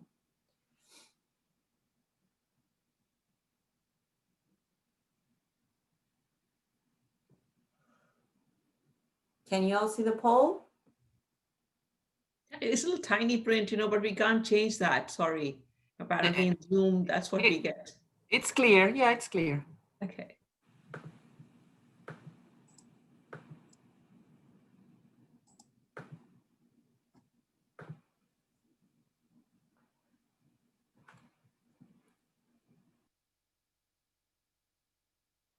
Yeah, there are multiple reasons, you know, why organizations share knowledge.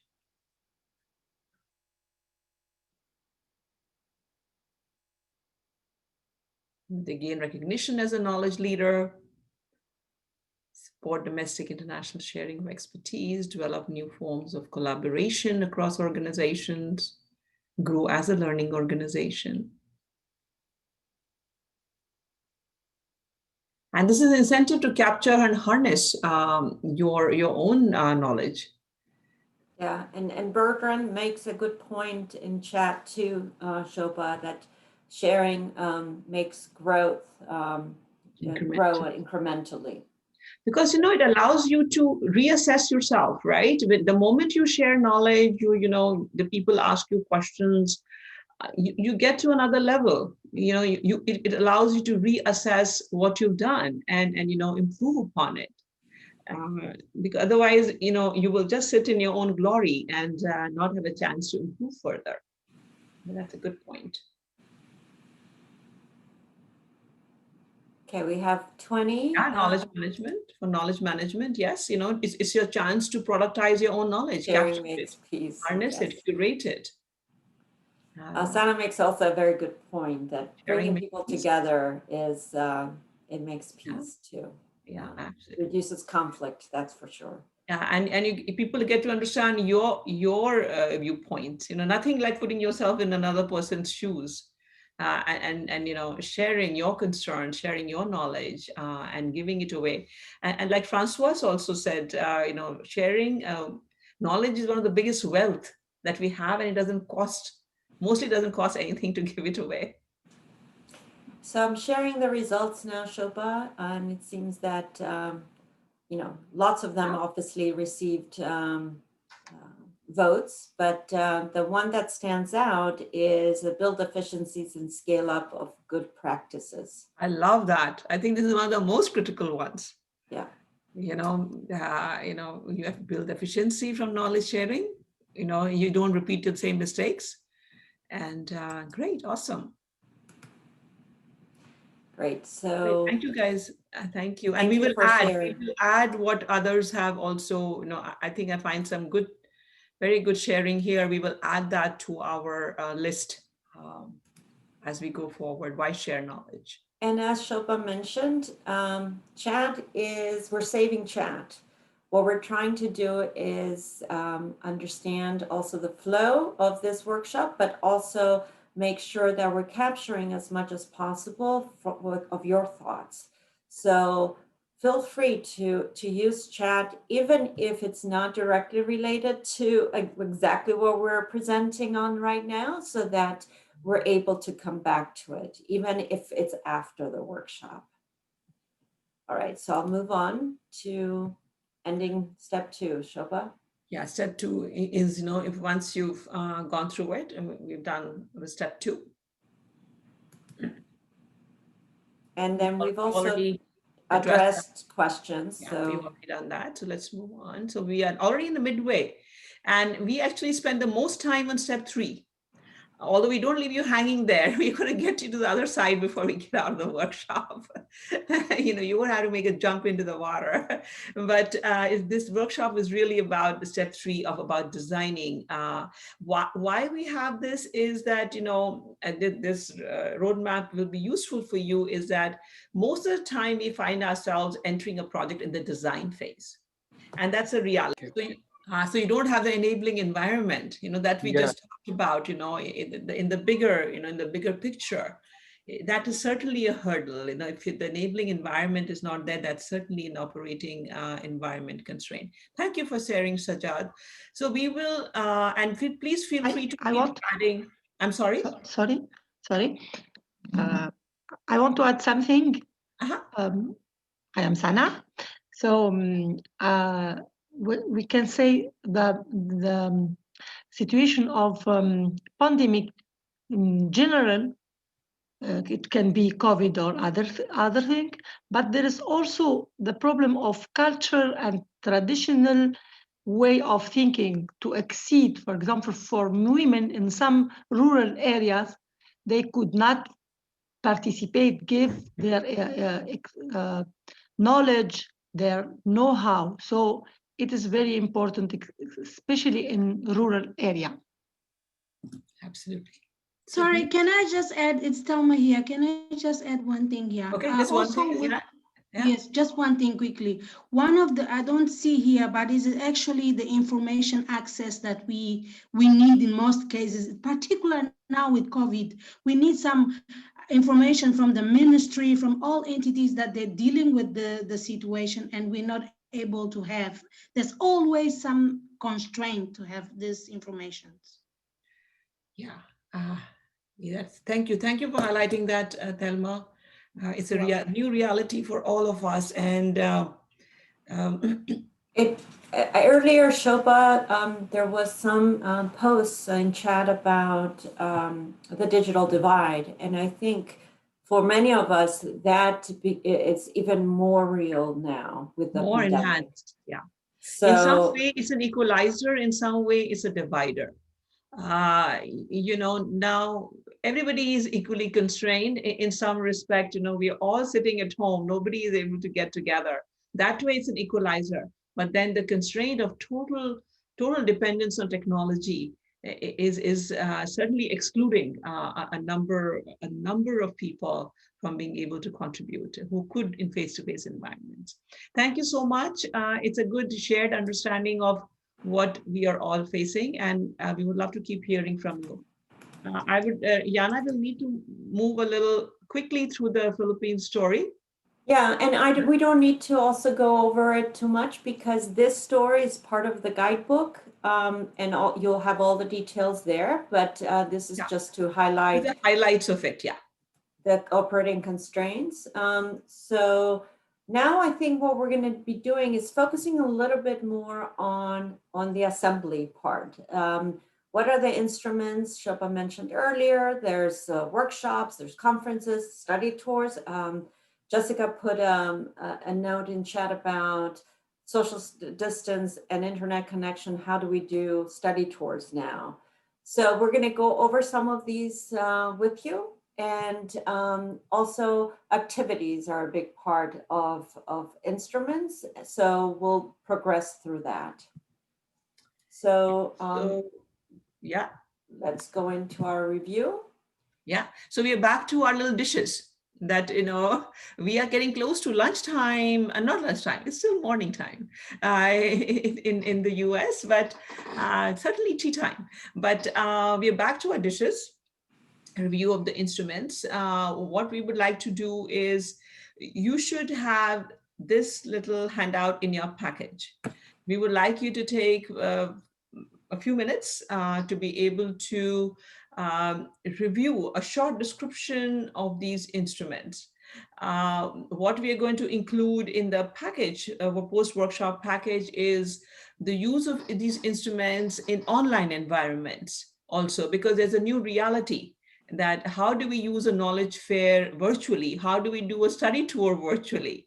And what are some tips and techniques to be able to do that virtually? So we will be certainly adding that in your post-workshop participant package. But for now, for a quick discussion, please take a few minutes to go through it.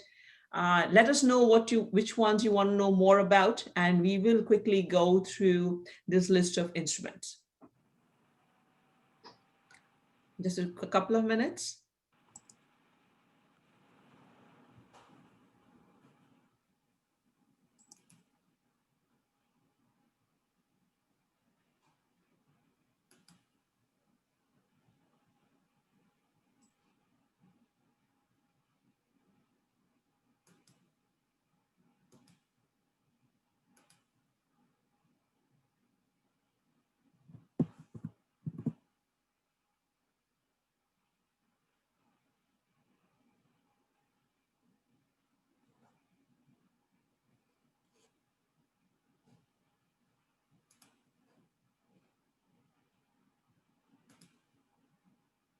So Shilpa, Jessica would like to learn more about knowledge fair and study tour and workshops. And but we have folks in also who are saying they use most of them. So maybe they could also share a little bit about what they've used as well. So I will say for workshops, we are currently in a workshop, and this is a virtual workshop, and there are different kinds of workshops. There can be a consensus building workshop, there can be problem solving workshops, there can be master classes, which are also workshops, skill development workshops. So they are basically a formal way to be able to increase understanding, build skills, build consensus, any of the intermediate outcomes that we had mentioned to you. You can keep that as a focus and design a workshop to achieve one of those intermediate outcomes. It's formal learning. In terms of knowledge fairs, knowledge fair is in a way a marketplace of ideas, where it's an encouragement for people to share what the innovations in an informal environment. And in a virtual environment, a knowledge fair, a marketplace can also be held. It can be held virtually to be able to, for people to have a few minutes, prepare a video ahead of time about their project or product, have few posters, and then we go from poster to poster and video to video virtually through different stations. We had like learning stations in the GEF activity. So you can do knowledge fairs virtually. It's a good combination with the competition. So you could do a competition first, to be able to encourage people to share their ideas. Competition seems a little bit different from knowledge exchange, right? But competition here is used to be able to encourage new ideas, innovation, that, okay, you have a good idea, share it with us and share it more broadly. And this is an incentive that you get a grant if you put out a new proposal to be able to fund what you really need to do. And then whoever wins can be then showcased in a knowledge fair, because you want to be able to showcase your innovations, what you've been able to do, and a lot of people get exposed to those innovations. So those are a good combination if you're looking to encourage innovations, increase understanding, if that's one of your outcomes that you want. And did we get any request on a knowledge jam? I'm sure. Yep. Jessica also asked about the knowledge. This is always a question which does come up on knowledge jams. Knowledge jam, in a way, is an alternative to, it's like a task force model. A knowledge jam is something where there's enabling environment. There's always already a mandate to implement something. So task force is assigned, and they have this mandate now to reach out to a scattered team. And knowledge jams work very well in a virtual environment, because the very idea is to reach out to a scattered team who needs to put together a project. and they have to learn from others as to how to do it. If somebody else has done a pilot on a new way of being able to overcome a certain challenge, then you go to the pilot team, and the implementing team goes to the pilot team, and they try to understand how did you do it, and then they come back and they apply it in their own context. It's a very fast moving process. It takes 90 minutes or so, and you collect the hidden know-how, tacit knowledge of people who already done something, and then you take it on, and there you have a commitment to produce something. So it's like a task force model, very useful, very fast moving. And there's a whole book called How to Share Hidden Know-how, which should be very useful for you. And it's also in the book. In the book, you have a much more detailed description of how to use a knowledge jam. And the facilitators who facilitate knowledge jams. So they are certainly experienced facilitators. So if anybody is interested, we can connect you to the team who facilitates knowledge jams. And we've done a number of them at the World Bank and in larger organizations, virtually too. In terms of any other question that's coming up on study tours, virtual study tours. Yana, you'd like to talk about it a little bit? I know you have one coming up. Yeah, in fact, virtual study tours are, study tours are a challenge. It's not going to be the same. I think that's the key thing. Expecting things to be the same is impossible. So then you rely actually more on technology to kind of help bring people together in a study tour. An idea that we've been toying with, that I've been toying with, is how do I create this story mapping idea where, so I've built the Philippine story as a story map for you, and I'll put the link in chat too, where the study tour could be more asynchronous, but it could incorporate mapping opportunities where you can see maps. You can then have videos incorporated. So similar to what we're doing here, pictures of what you're doing, an explanation of the instruments activities in this case. But the idea is that you can walk people through different sites. And this is actually, let me get to the map. So you can build a map similar to the map that I built earlier for you, the participant map, where you could create a study tour on a map that's interactive, where you have enough information about the different pieces, videos, and then you could create a more synchronous engagement, whether it's through Zoom or through other tools. With study tours in a virtual environment, you do rely a lot on technology. And so I know that that can be a challenge for many. So there's this balance of what you do synchronously like we're doing now, or asynchronously where you're building something like a map or a story map and you're sharing with participants. So that combination of the synchronous, asynchronous becomes important in a virtual study tour, because you're not there.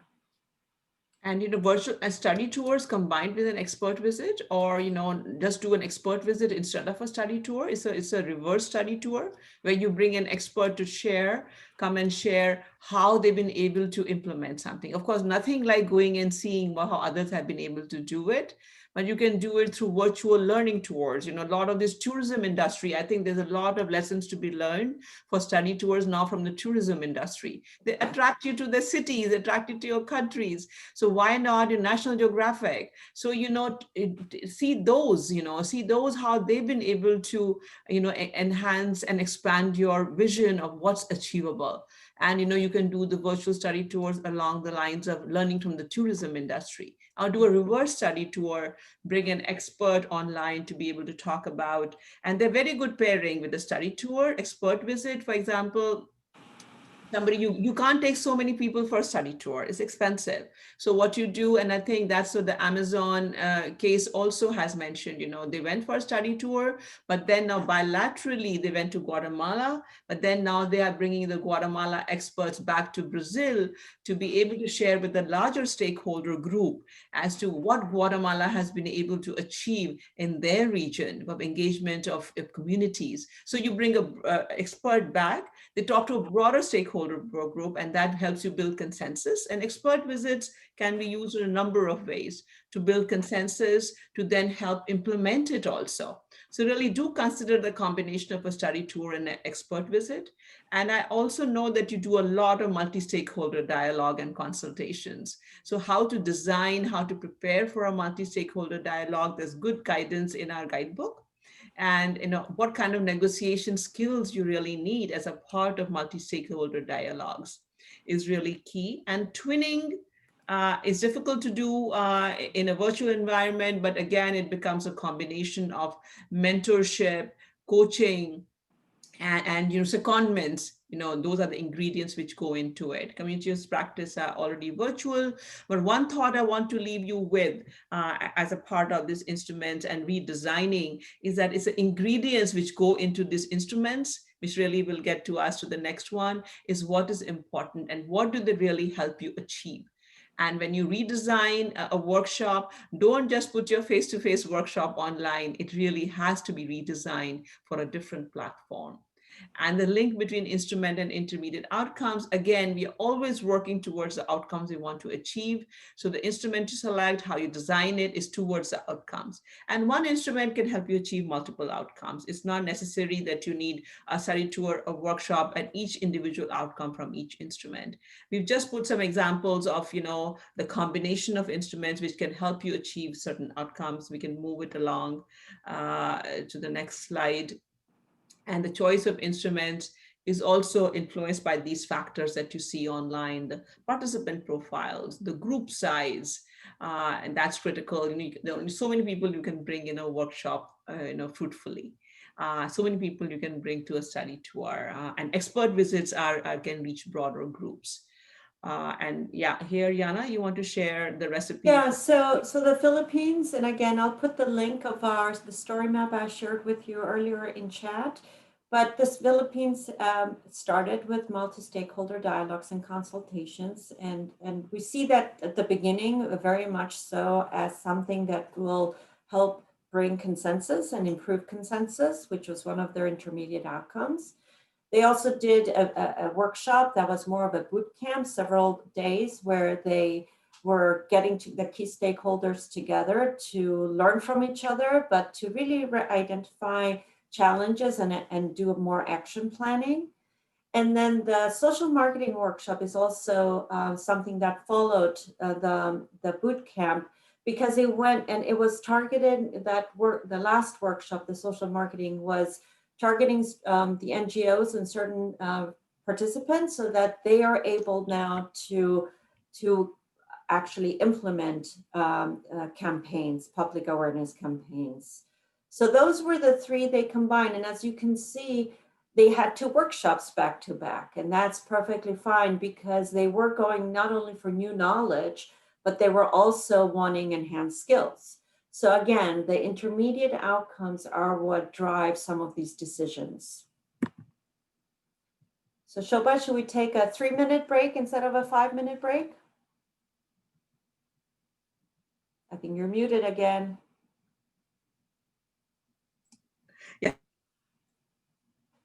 Yes, let's do a 3-minute break. Okay, everyone, so you can turn your camera off if it's not off, but don't log off. And let's be back in 3 minutes.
Okay, I think we're back from break. It's been about 3 minutes or so. So we wanted to get us back started and wanted to share, have you share your experiences with instruments.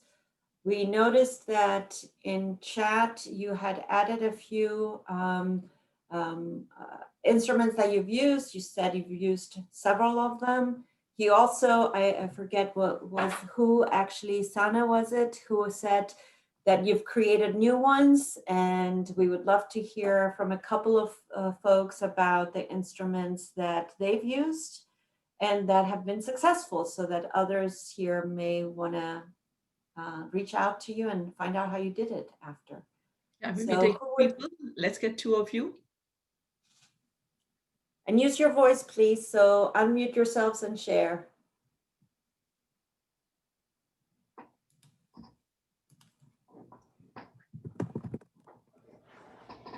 Share a success or challenge, you know, in using any instrument, any workshops, knowledge fairs, twinning. I think you're muted. Bertrand, are you saying something or? No, I was waiting for ladies first. Good to see you. Good to see you. Who else wants to be able to share? While you're on screen, do you want to share a use of any of the instruments?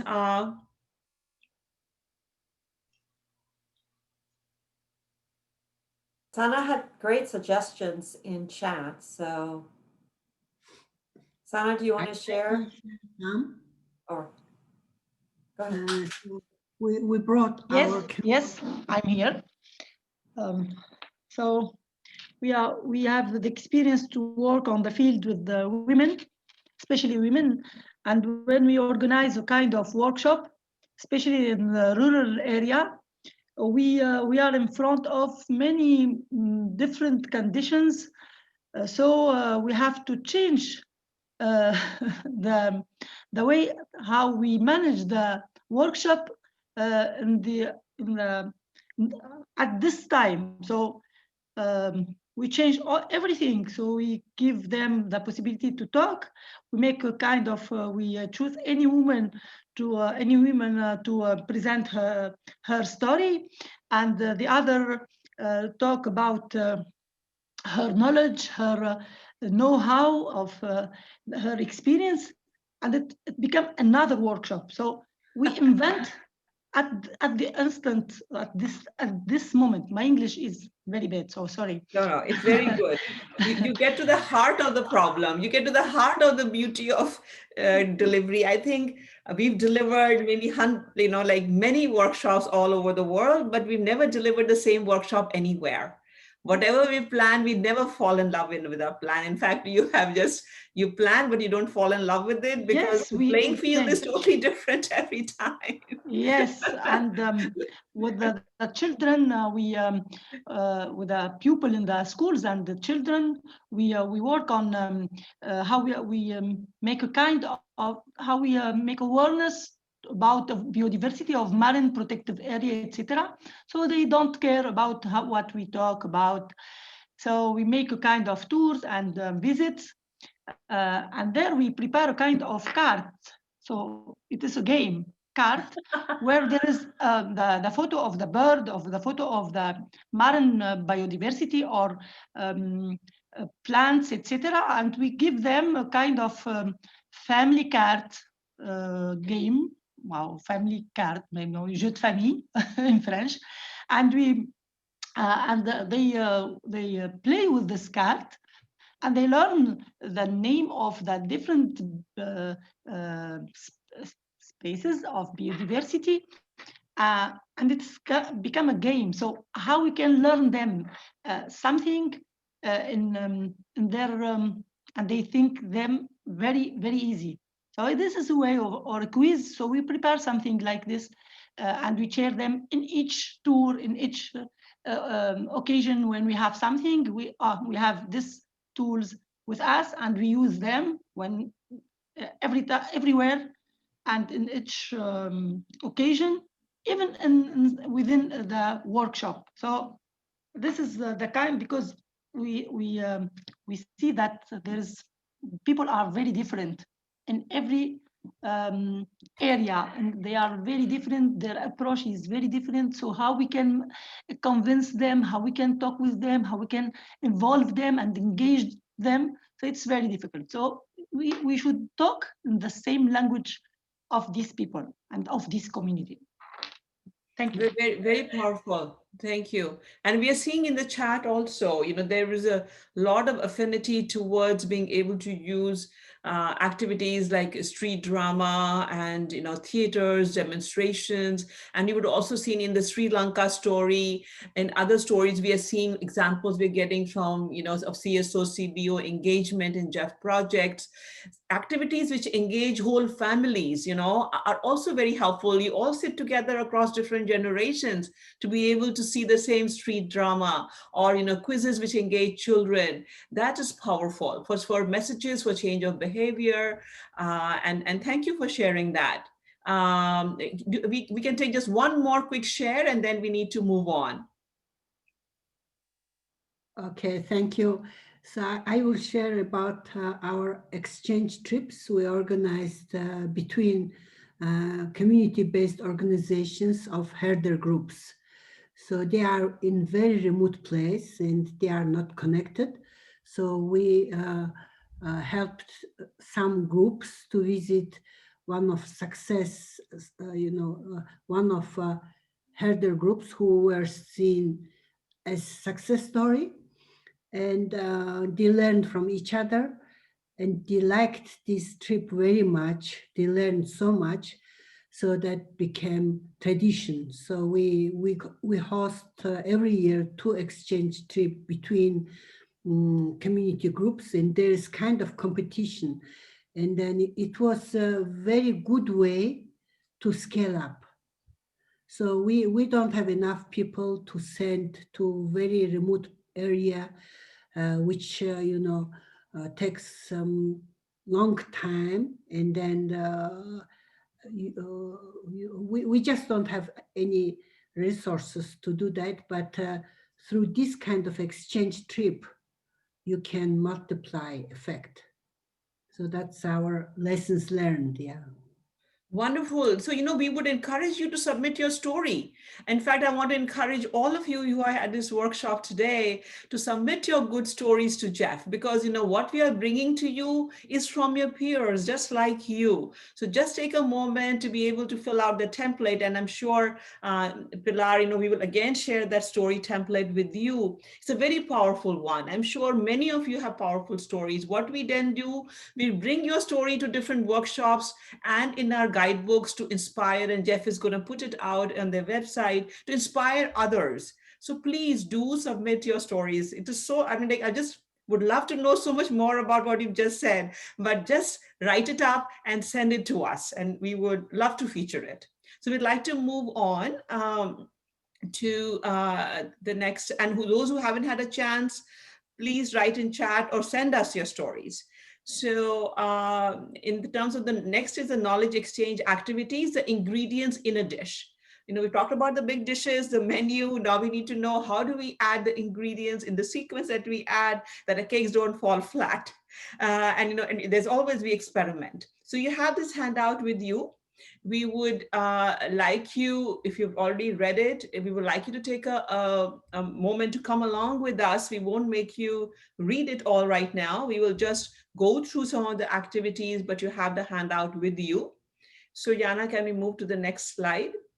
So what we've done, we have put these ingredients into different categories. Like, you have condiments, you have vegetables, right? You have different ingredients. So we try to put it in different categories. So, they're clustered together. It's easier for you to find them and to add them. There are presentation activities, there are discussion activities, and then there are experiential activities, and then we go on to analytical activities.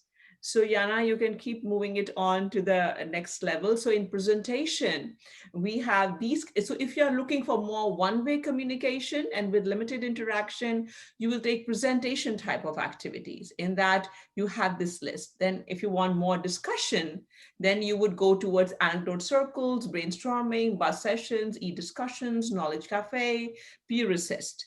And if you want to move beyond discussion to be able to make it more experiential, then you move towards action planning, field visits, fishbowl, learning stations, role play, secondment, and simulation.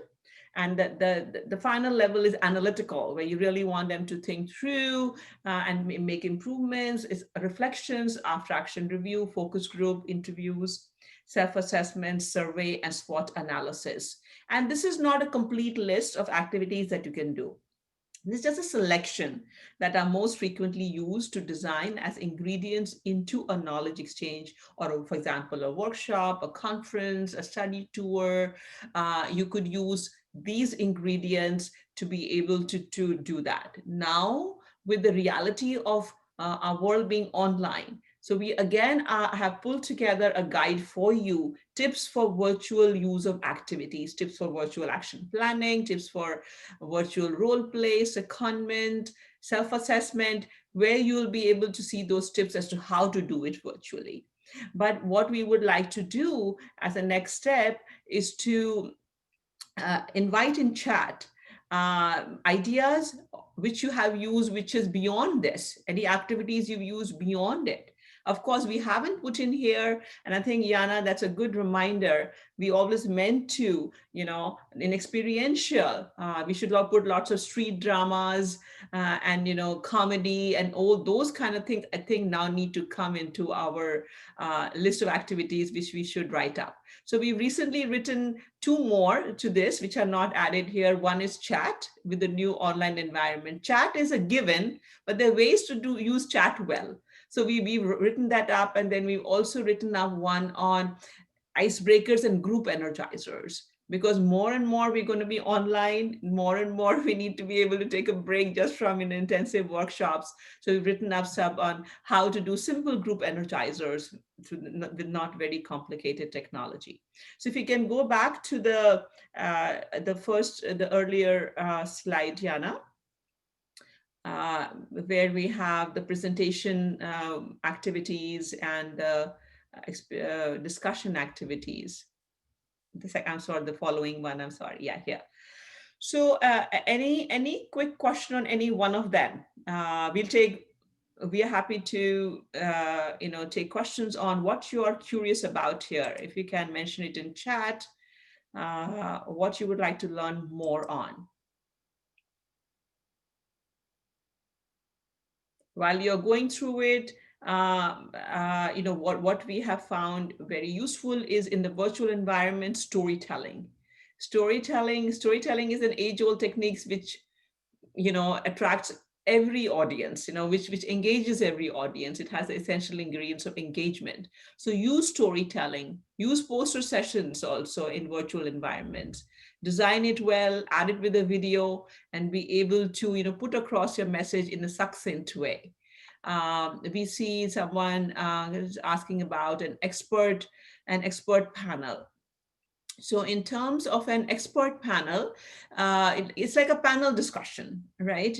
We do a panel discussion, you get a panelist together, while in a virtual environment, in fact, you have an advantage that you can access anybody across the world very cost effectively. Earlier, you had to fly them in, and the access was difficult. They had to spend 1 or 2 days flying in to be a part of your expert panelist group. Now you can invite anyone from any part. They are willing to spend 1 hour with you rather than 2 days. But then also the problem is that because of the virtual nature of this whole get together, you have to prepare very much ahead of time. And you have to make sure they have all the questions. There's some trust building within the panelists. And let's see what else are we getting, Yana, here. We are getting demonstration. Sana mentions demonstration, yeah. Yeah, demonstration. Yana, you want to talk to demonstration for a Sure. So demonstrations, so for example, in Sri Lanka, that was one of the good practice stories. one of the things they did there were they were going to the sites and they were demonstrating how to use the techniques to clean the used oil. So the demonstrations a lot of the times tend maybe more technically oriented and more technical expertise. And they tend to be part of workshops a lot, especially when you're showing something, whether it's a procedure or whether it's an activity or a role play, you're still using kind of a demonstration. So in the virtual environment, a demonstration does rely on the technology as well. I mean, in a lot of the work that we do in the virtual environment, it's, as Shilpa mentioned earlier, it's about technology. But you can still have a simple setup with technology to show even a physical piece if you want to demonstrate something with a physical object. Or you can use share screen just like we're doing now and show and demonstrate something that is part of that screen. So it's mostly about beginning the process of as part of a workshop. Yeah, and I was seeing in questions, we are certainly looking for examples of face-to-face and virtual exchanges. Yes. Now with the current reality, we are all facing the reality of being, over the next few months at least, being able to continue our work and exchanges if possible virtually.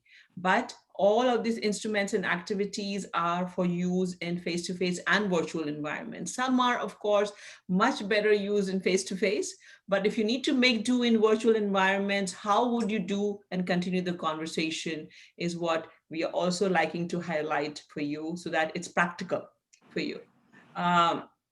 So in terms of another one that I want to highlight is a knowledge cafe. It's a very useful activity as a part of a conference or a workshop. You can engage a number of people around it.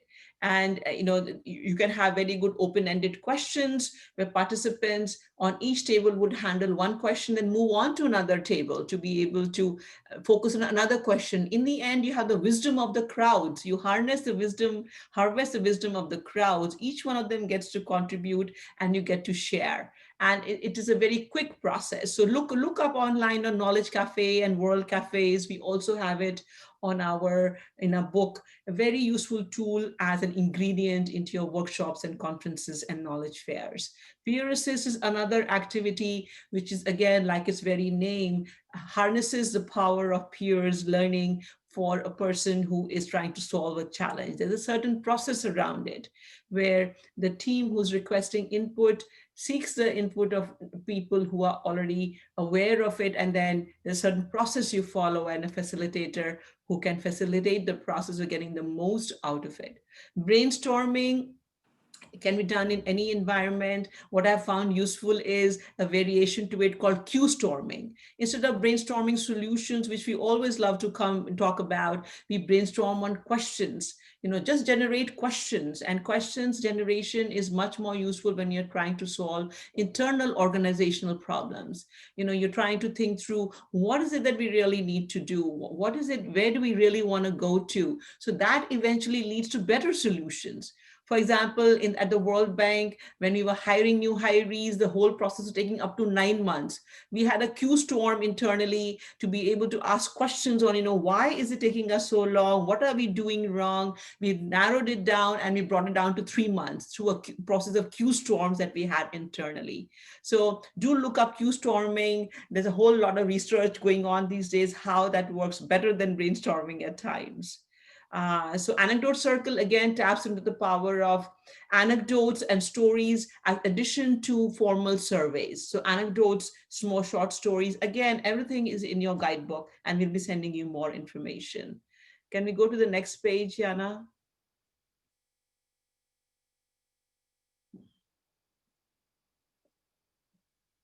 Yana, you want to talk a little bit about the field visit and fishbowl? That is something which is very useful, learning stations, and then I'll go on and take the last one and we move on. I muted myself earlier.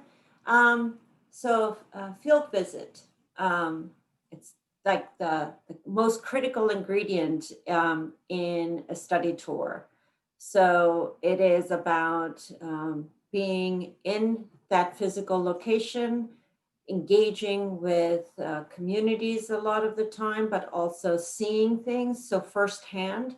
So the whole idea of a field visit is that you are able to engage firsthand with those who are implementing something or who are demonstrating something.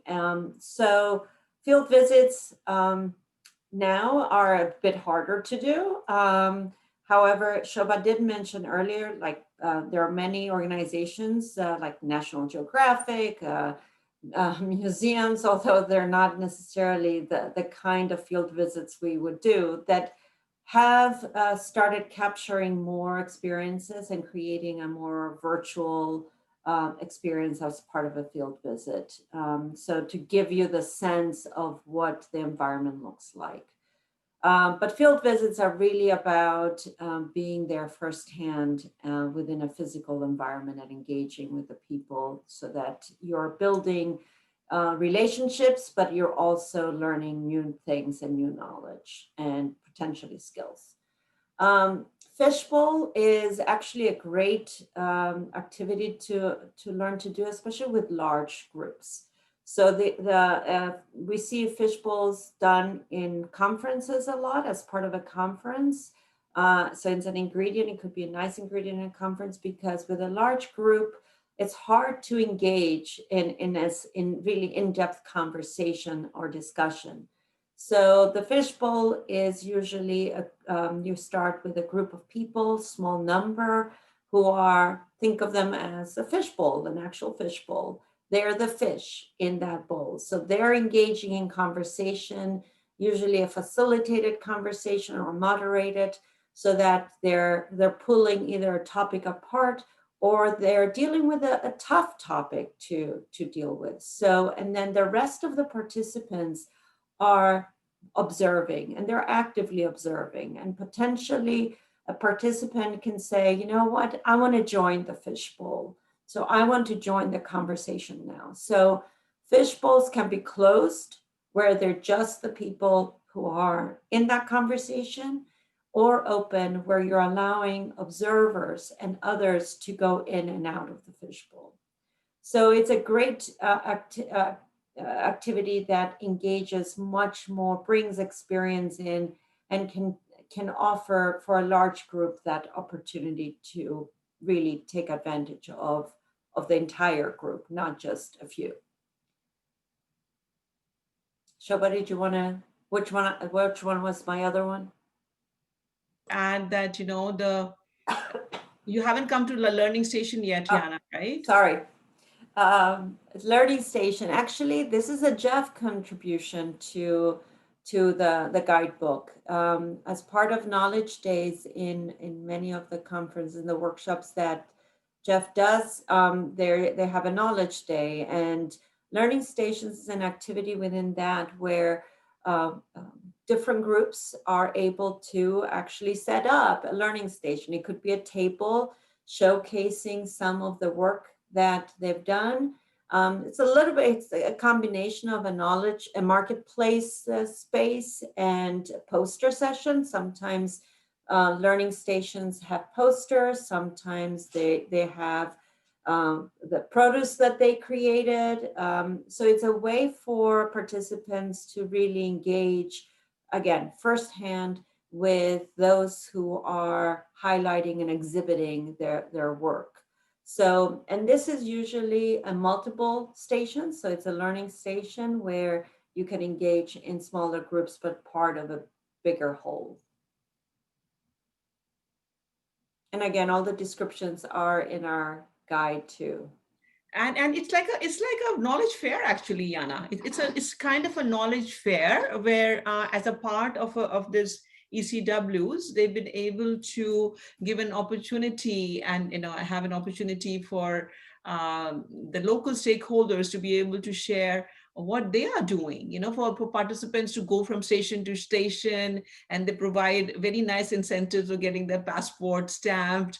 And it's a wonderfully interactive activity where learners are able to learn about the experience, local experience, good practices that they are currently, working on. So that we really find that very useful. And the field visit, for example, learning station, they're very good ingredients in a study tour. So if you're designing a study tour, field visit is an ingredient in a study tour. So why I want to make this distinction is, very often we use this term interchangeably. Study visit, study tour, field visit, and we are talking about the same thing.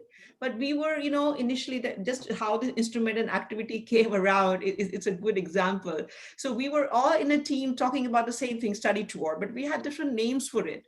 Then we realized, no, we need to make this distinction and come to a common terminology that we all understand. So a field visit is an ingredient into a study tour, and it's not an option, because there can be no study tour without a field visit. But of course, a study tour can include other ingredients in it, like presentations, action planning sessions, and panelists, all of that can be interviews, surveys, they're all ingredients in a study tour.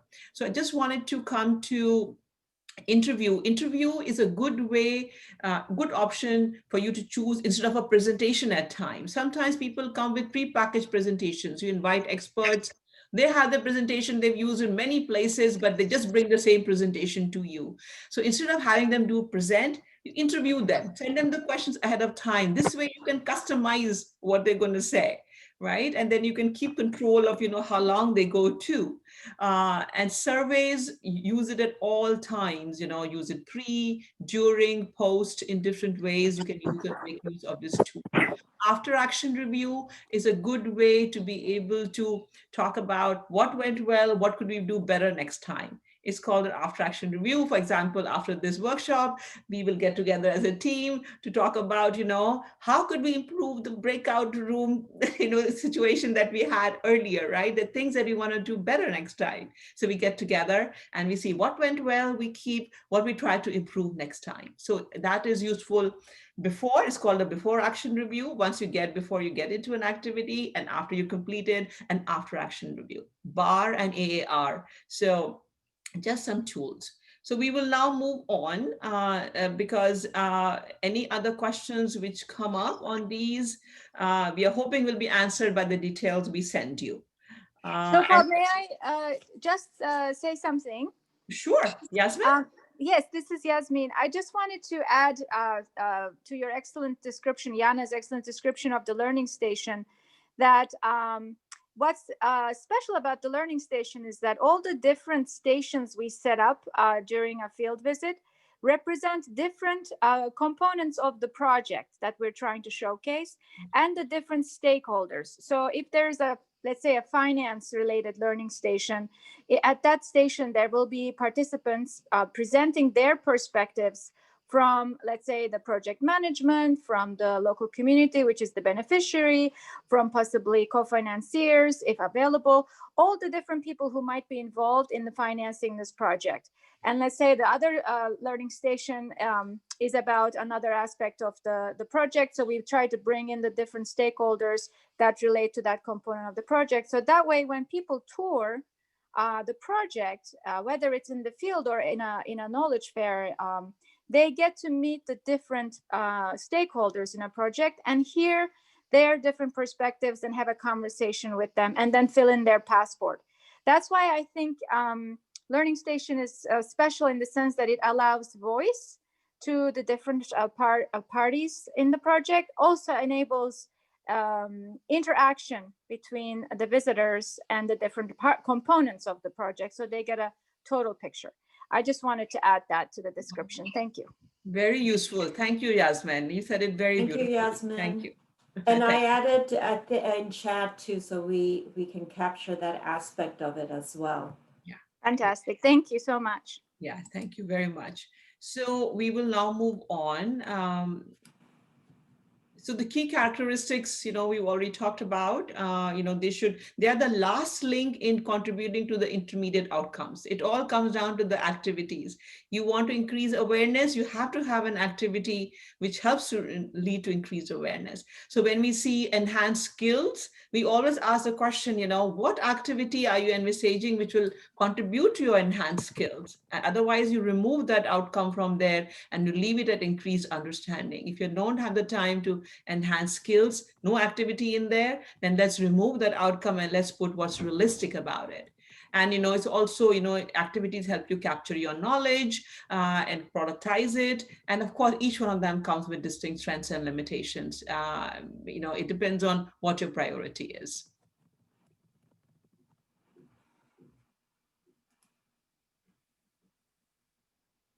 Yeah, role play is excellent.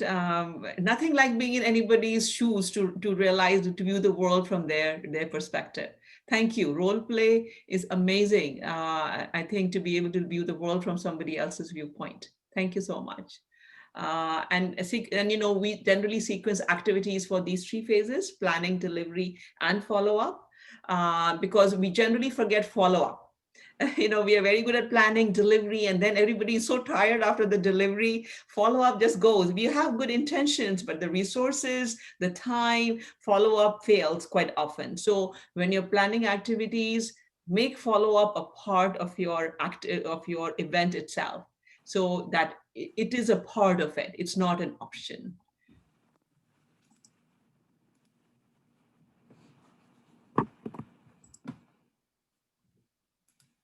Sorry about that. And just briefly, let me share again our slide. And just briefly, what the Philippines did, they, as we mentioned earlier, they had multi-stakeholder dialogues. They did brainstorming at the planning phase. They did e-discussions because they were in different locations.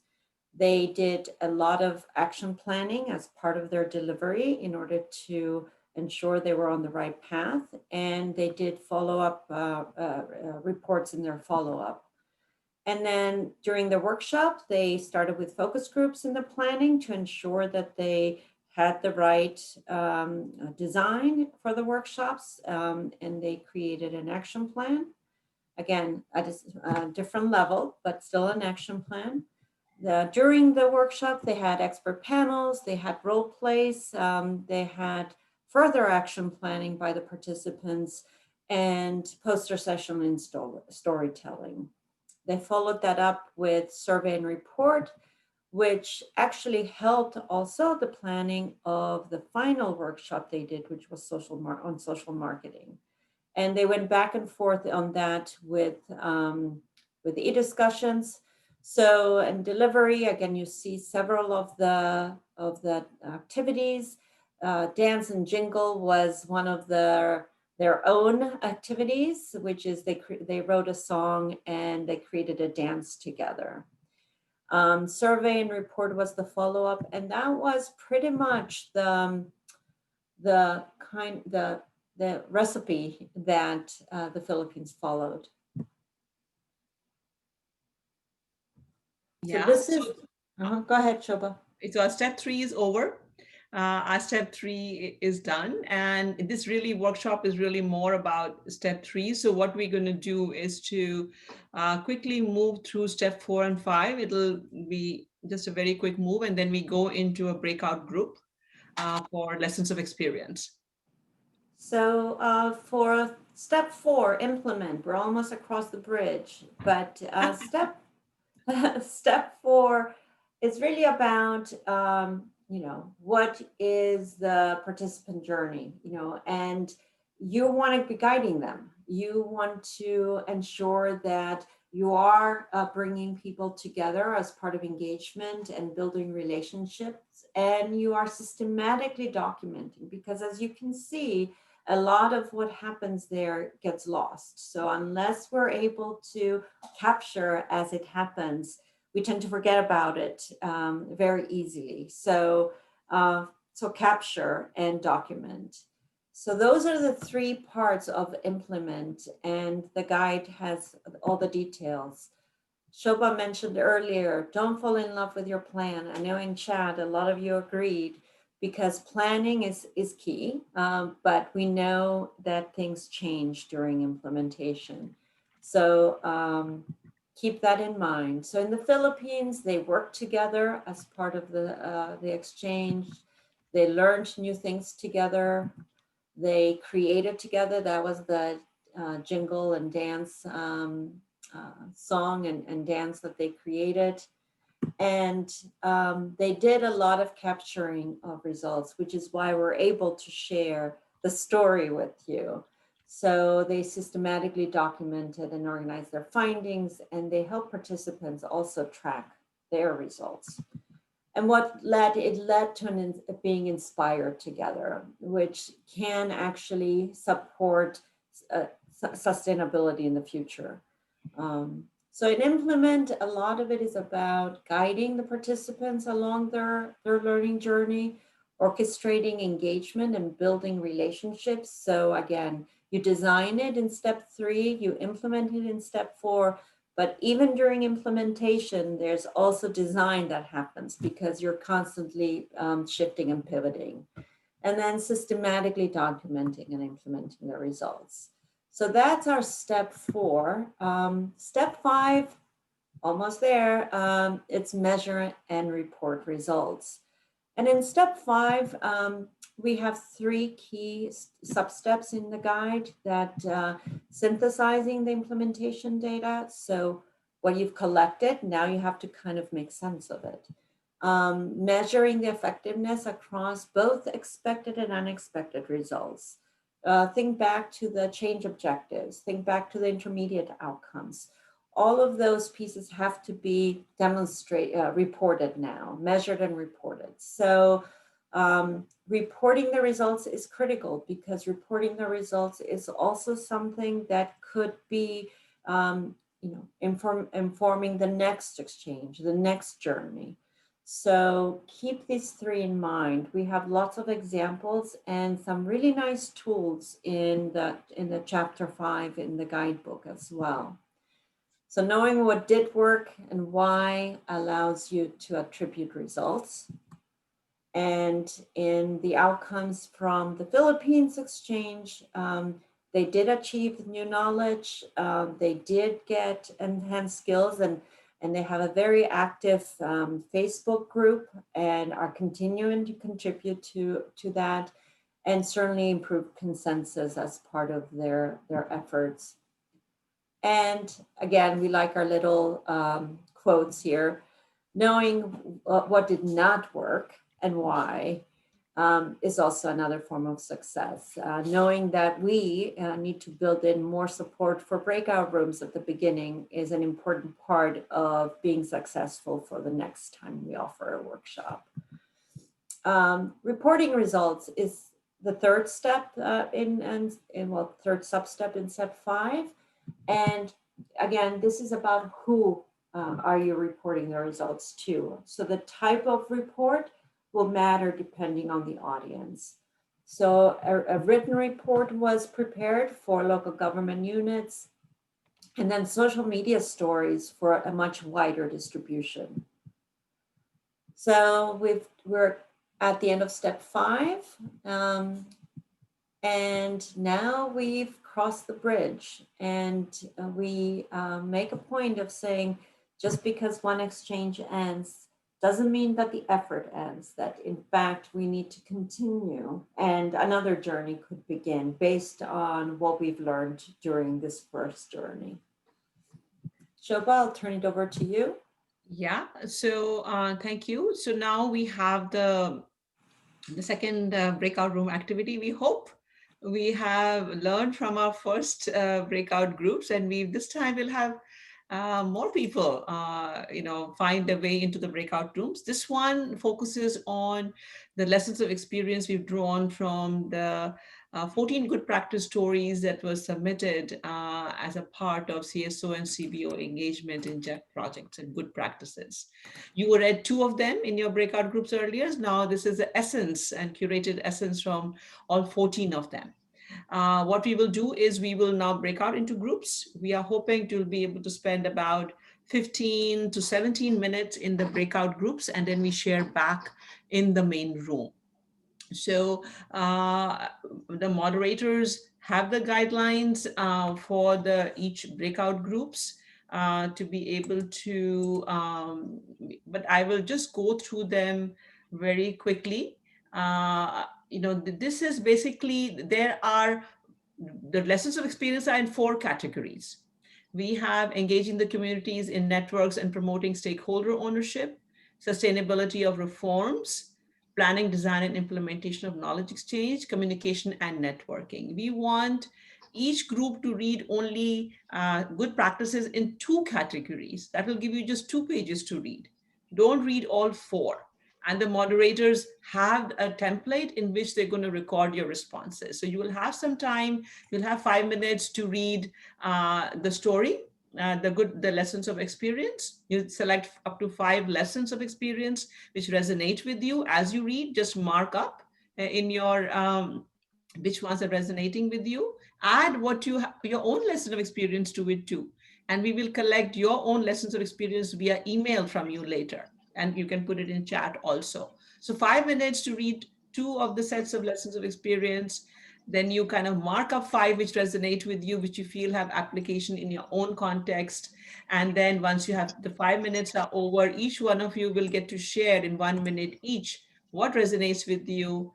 The facilitators are going to mark up, your choices, and then we get ready to report back in the main session with 1 or 2 highlights which you feel are all coming together through all of you. This is going to be a very quick, fast-paced activity, but we hope we will all win together, and we all see you in about 17 minutes back in the main room. So Regine, can you assign the breakout rooms?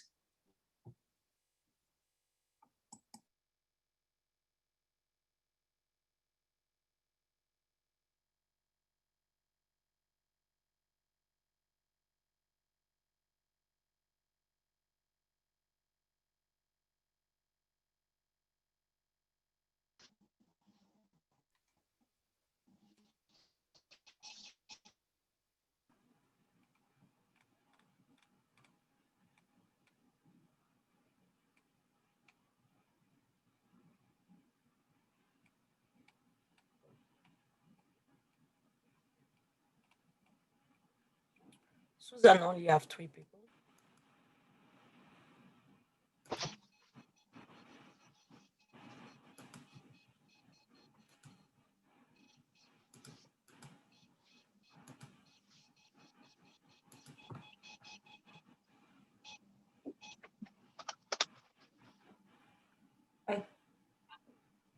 Regina, I think Philip needs to be added to observe.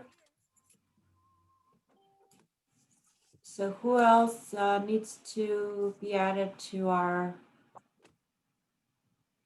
breakout groups? I would also observe? Kate, This is Kate Kate. and I'd Philip. love to be added. Thank you. And me, Christine. Hi, this is Ksenia. If you could add me too. Thank you.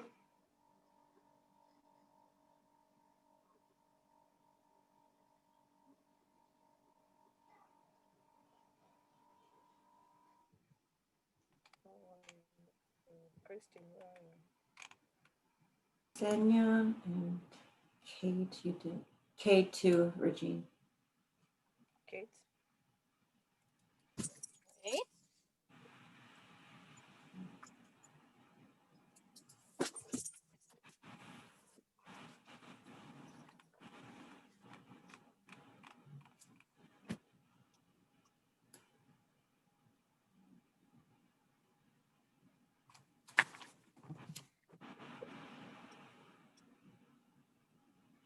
And Ksenia.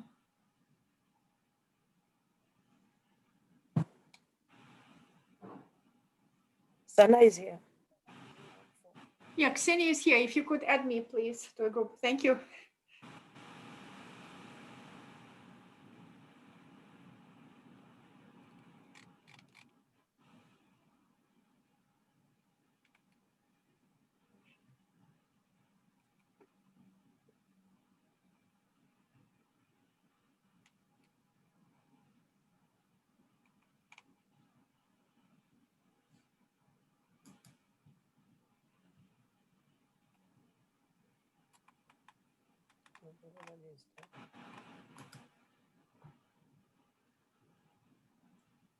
And Christine, do you need help going to the breakout group, or are you okay?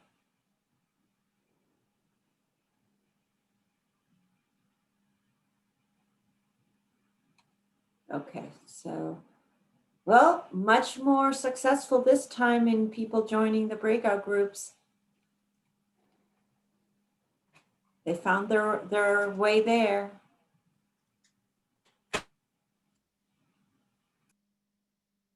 Action review, if we can do that.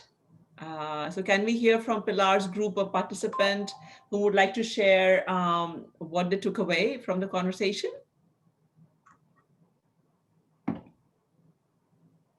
So we had Jessica If speaking I may? last time, so Donovan, go ahead. Yes, please. Thank you. Thank you. The takeaway from this interaction, which was quite meaningful, is a new mechanism that we were, well, not that we were unaware, but it wasn't brought to us in a manner which it has now. And that mechanism is the community grievance mechanism, which we will now, and I said we, those of us in the NGO sector here in Jamaica, will now start to look at including this in the development process or the design process of our projects and programs, because this mechanism really structures a formal approach to concerns of the community, read the project objectives and the project outcomes going forward. So this I am grateful for moving forward. And because it's a formal mechanism, unlike the other approaches, it will now be written into the project moving on. Wonderful, wonderful. The community grievance process, great. Can we hear from Susan's group, a participant?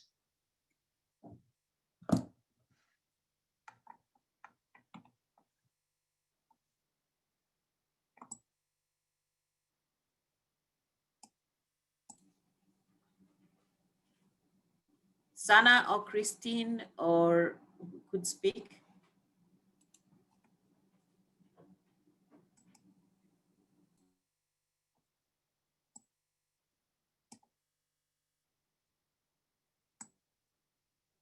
Sana, do you want to say something? Okay, so we talk especially about the relationship and the trust of all between the stakeholders, all the stakeholders and the communities. It's very important to have this strong relationship. And also we talk about the engagement of the stakeholders and the role that they will play, they should play, because we can be all together around the table, but when we are on the field and when we will realize and implement all the plan that we prepare, it is another thing. Especially when we work the CSOs with other government institution, and I think that we should talk about especially in the instruments that we use, and especially to know very well the field. And when we talk about the analysis by SWOT analysis or survey, etc., we should have a good idea about the field to realize, to concretize the plan, how we implement this plan. I think that the other colleague have to add something, the other participants. We will take just one more and then we'll go to another group.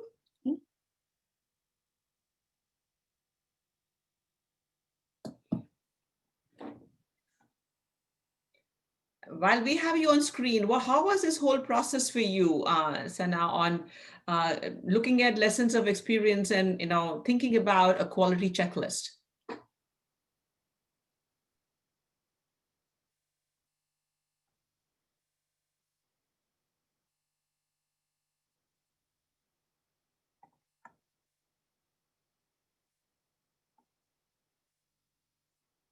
Hi.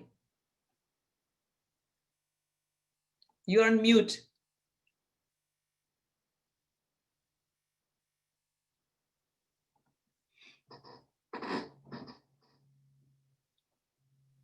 We also had Christine, but she's having connection issues.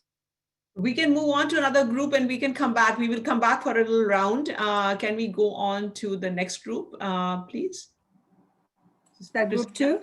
Christina's group? Yes, yes. Florence is our rapporteur. Florence, please, if you could share. Thank you. Yeah, sure, thanks. So in our group, we agreed mostly on having a stakeholder committee. This is to have the same commitment, the same goal, and it also generates accountability for all the members and all the stakeholders involved. Apart from that, we also agreed that it's really important that we go beyond knowledge exchange to actually replicate the best practices for that purpose as well. Also adding on to that is that we agreed also having or creating a space for the civil society. It's really important to really have interaction, have the best practice being effected, and also for building partnerships and also replicating the approaches that are best approved.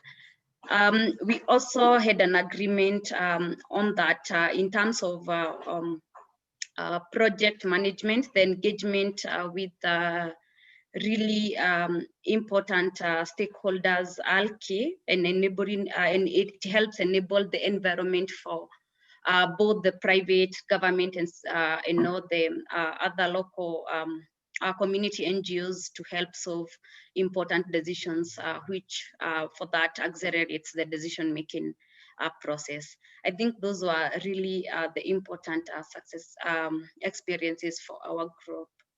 Thank you. We move to Ted. We move to Ted's group. Hi, yeah, we had a discussion about the first 2 topics, and Toya had provided some very insightful comments about not only trust, but the challenges that are faced by local communities in translating probably not only the physical or language, but the terminology and how important it is to have local engagement. And so, Toya, do you want to share some of your thoughts on what we just discussed? Oh, you're muted, Toya.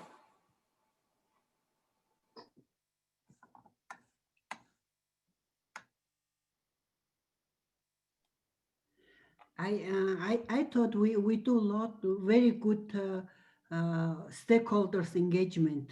So I was kind of proud that we did very good stakeholders engagement, but I realized like exchange trips is one of the best practice.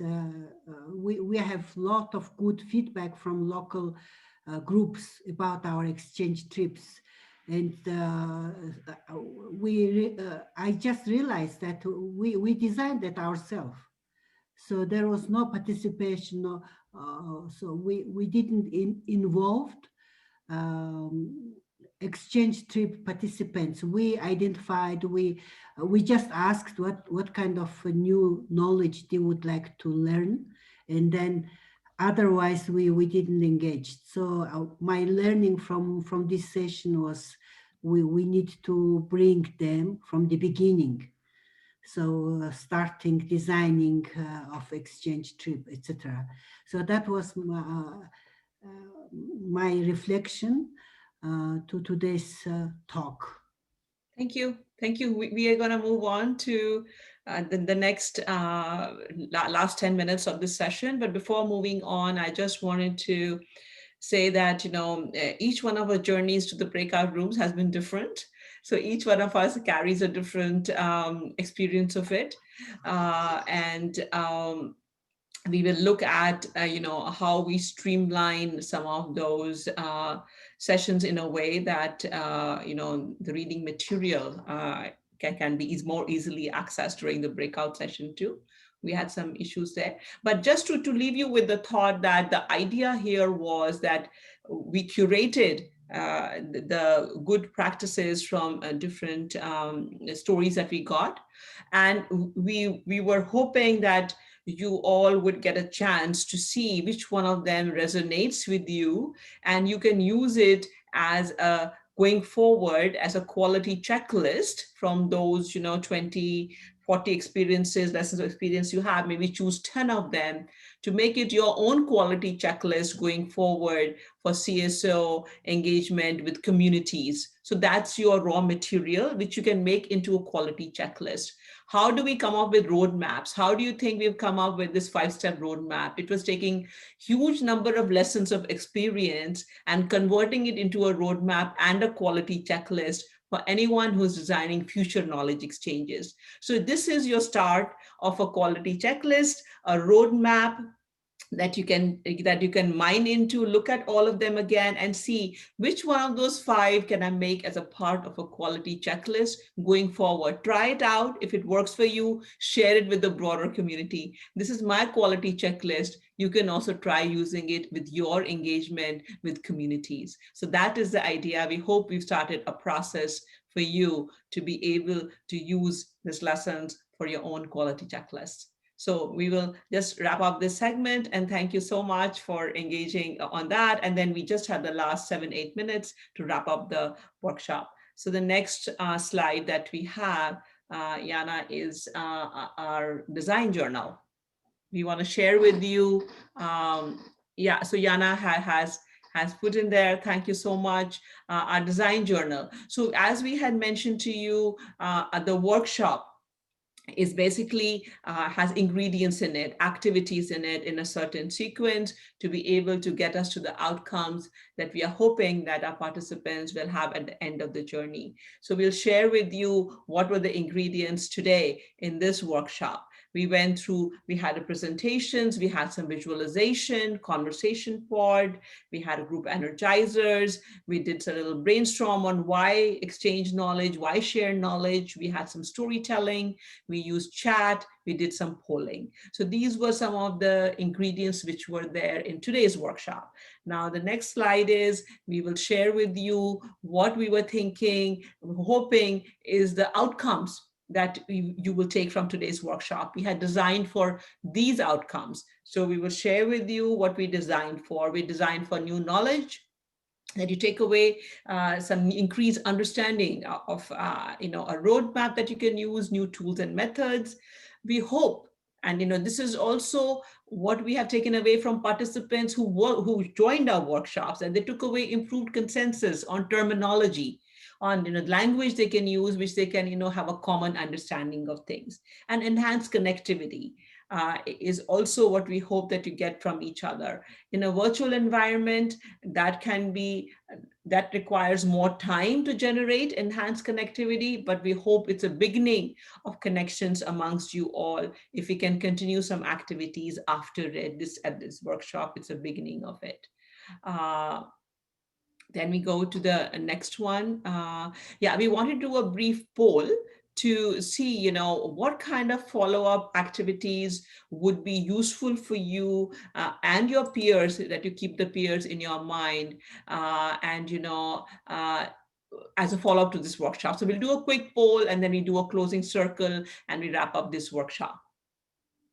So the quick poll here is, would you find hands-on clinic useful or virtual office hours? By virtual office hours, we mean that maybe 6 weeks from now or 2 months from now, we assign a certain time with people like me and Yana. They're available for 2 hours. You sign up. We send you an email. You sign up for 15-minute slots for questions that you have around your knowledge exchange initiative that you're designing. We would do just a defined one or 2 virtual office hours, or a repeat workshop in different languages which you feel your peers would find useful, or in another part of things. So we would just wanted some feedback on follow-up to this.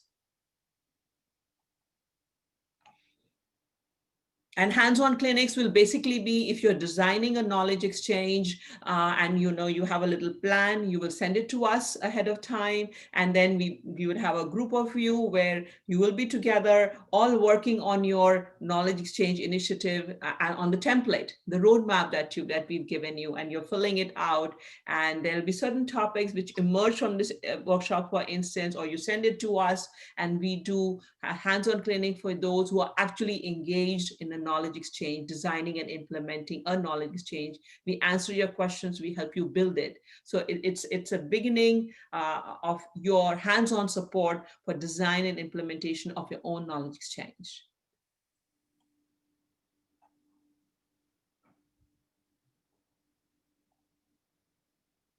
So we see 12 of 23. I think we have a good sense. You can also include this feedback to us in the survey that we will be sending out to you all. So think about it. Okay, so wow, we have the virtual office hours, winning the race. We will certainly keep that in mind as GEF plans future follow-up to this workshop. They may decide to have a defined slot which you sign up for 1 or 2 virtual office hours that we could possibly do, or a hands-on clinic. We will see what works best for GEF. So thank you for this poll. And now we just wanted to, in a closing circle, we feel we should never leave a gathering of people without a closing circle. Circles are very powerful. So we would love to hear from you, anything along the lines of what you think you'll apply in your work, one highlight that you're carrying away from today, or what surprised you today. And we invite you to share in the next 2 minutes, and then we will post the survey link and we will close the workshop. So would love to hear from you.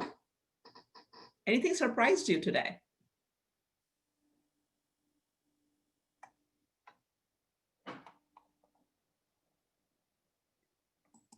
Yeah, after entire day Zoom, I was not tired at all. So thank you very much. Love that. Thank you so much. Thank you so much. I will start to implement on my current project what I've learned today. Thank you. Wonderful, Thelma. Thank you. Thank you. We hear from Sajad that the case studies were useful. Thank you very much. Anything else anybody would like to say? Yeah, what surprised me today is the fact that I have been able to sit for 4 hours without, because that is not me. I don't stay for more than an hour, but I have been able to stay from the beginning to the end. This is a surprise. I think you guys have done something to keep me on the seat. Well, we did give you a couple of like 2-minute breaks. Very good. And thank you for this. Sana, thank you. Thank you so much. Thank you. And we have many lessons learned from this course. Even sometimes my understanding is a little bit difficult because I speak more in French, but I find this course very, very helpful, and thank you for all what you present. Thank you. Thank you.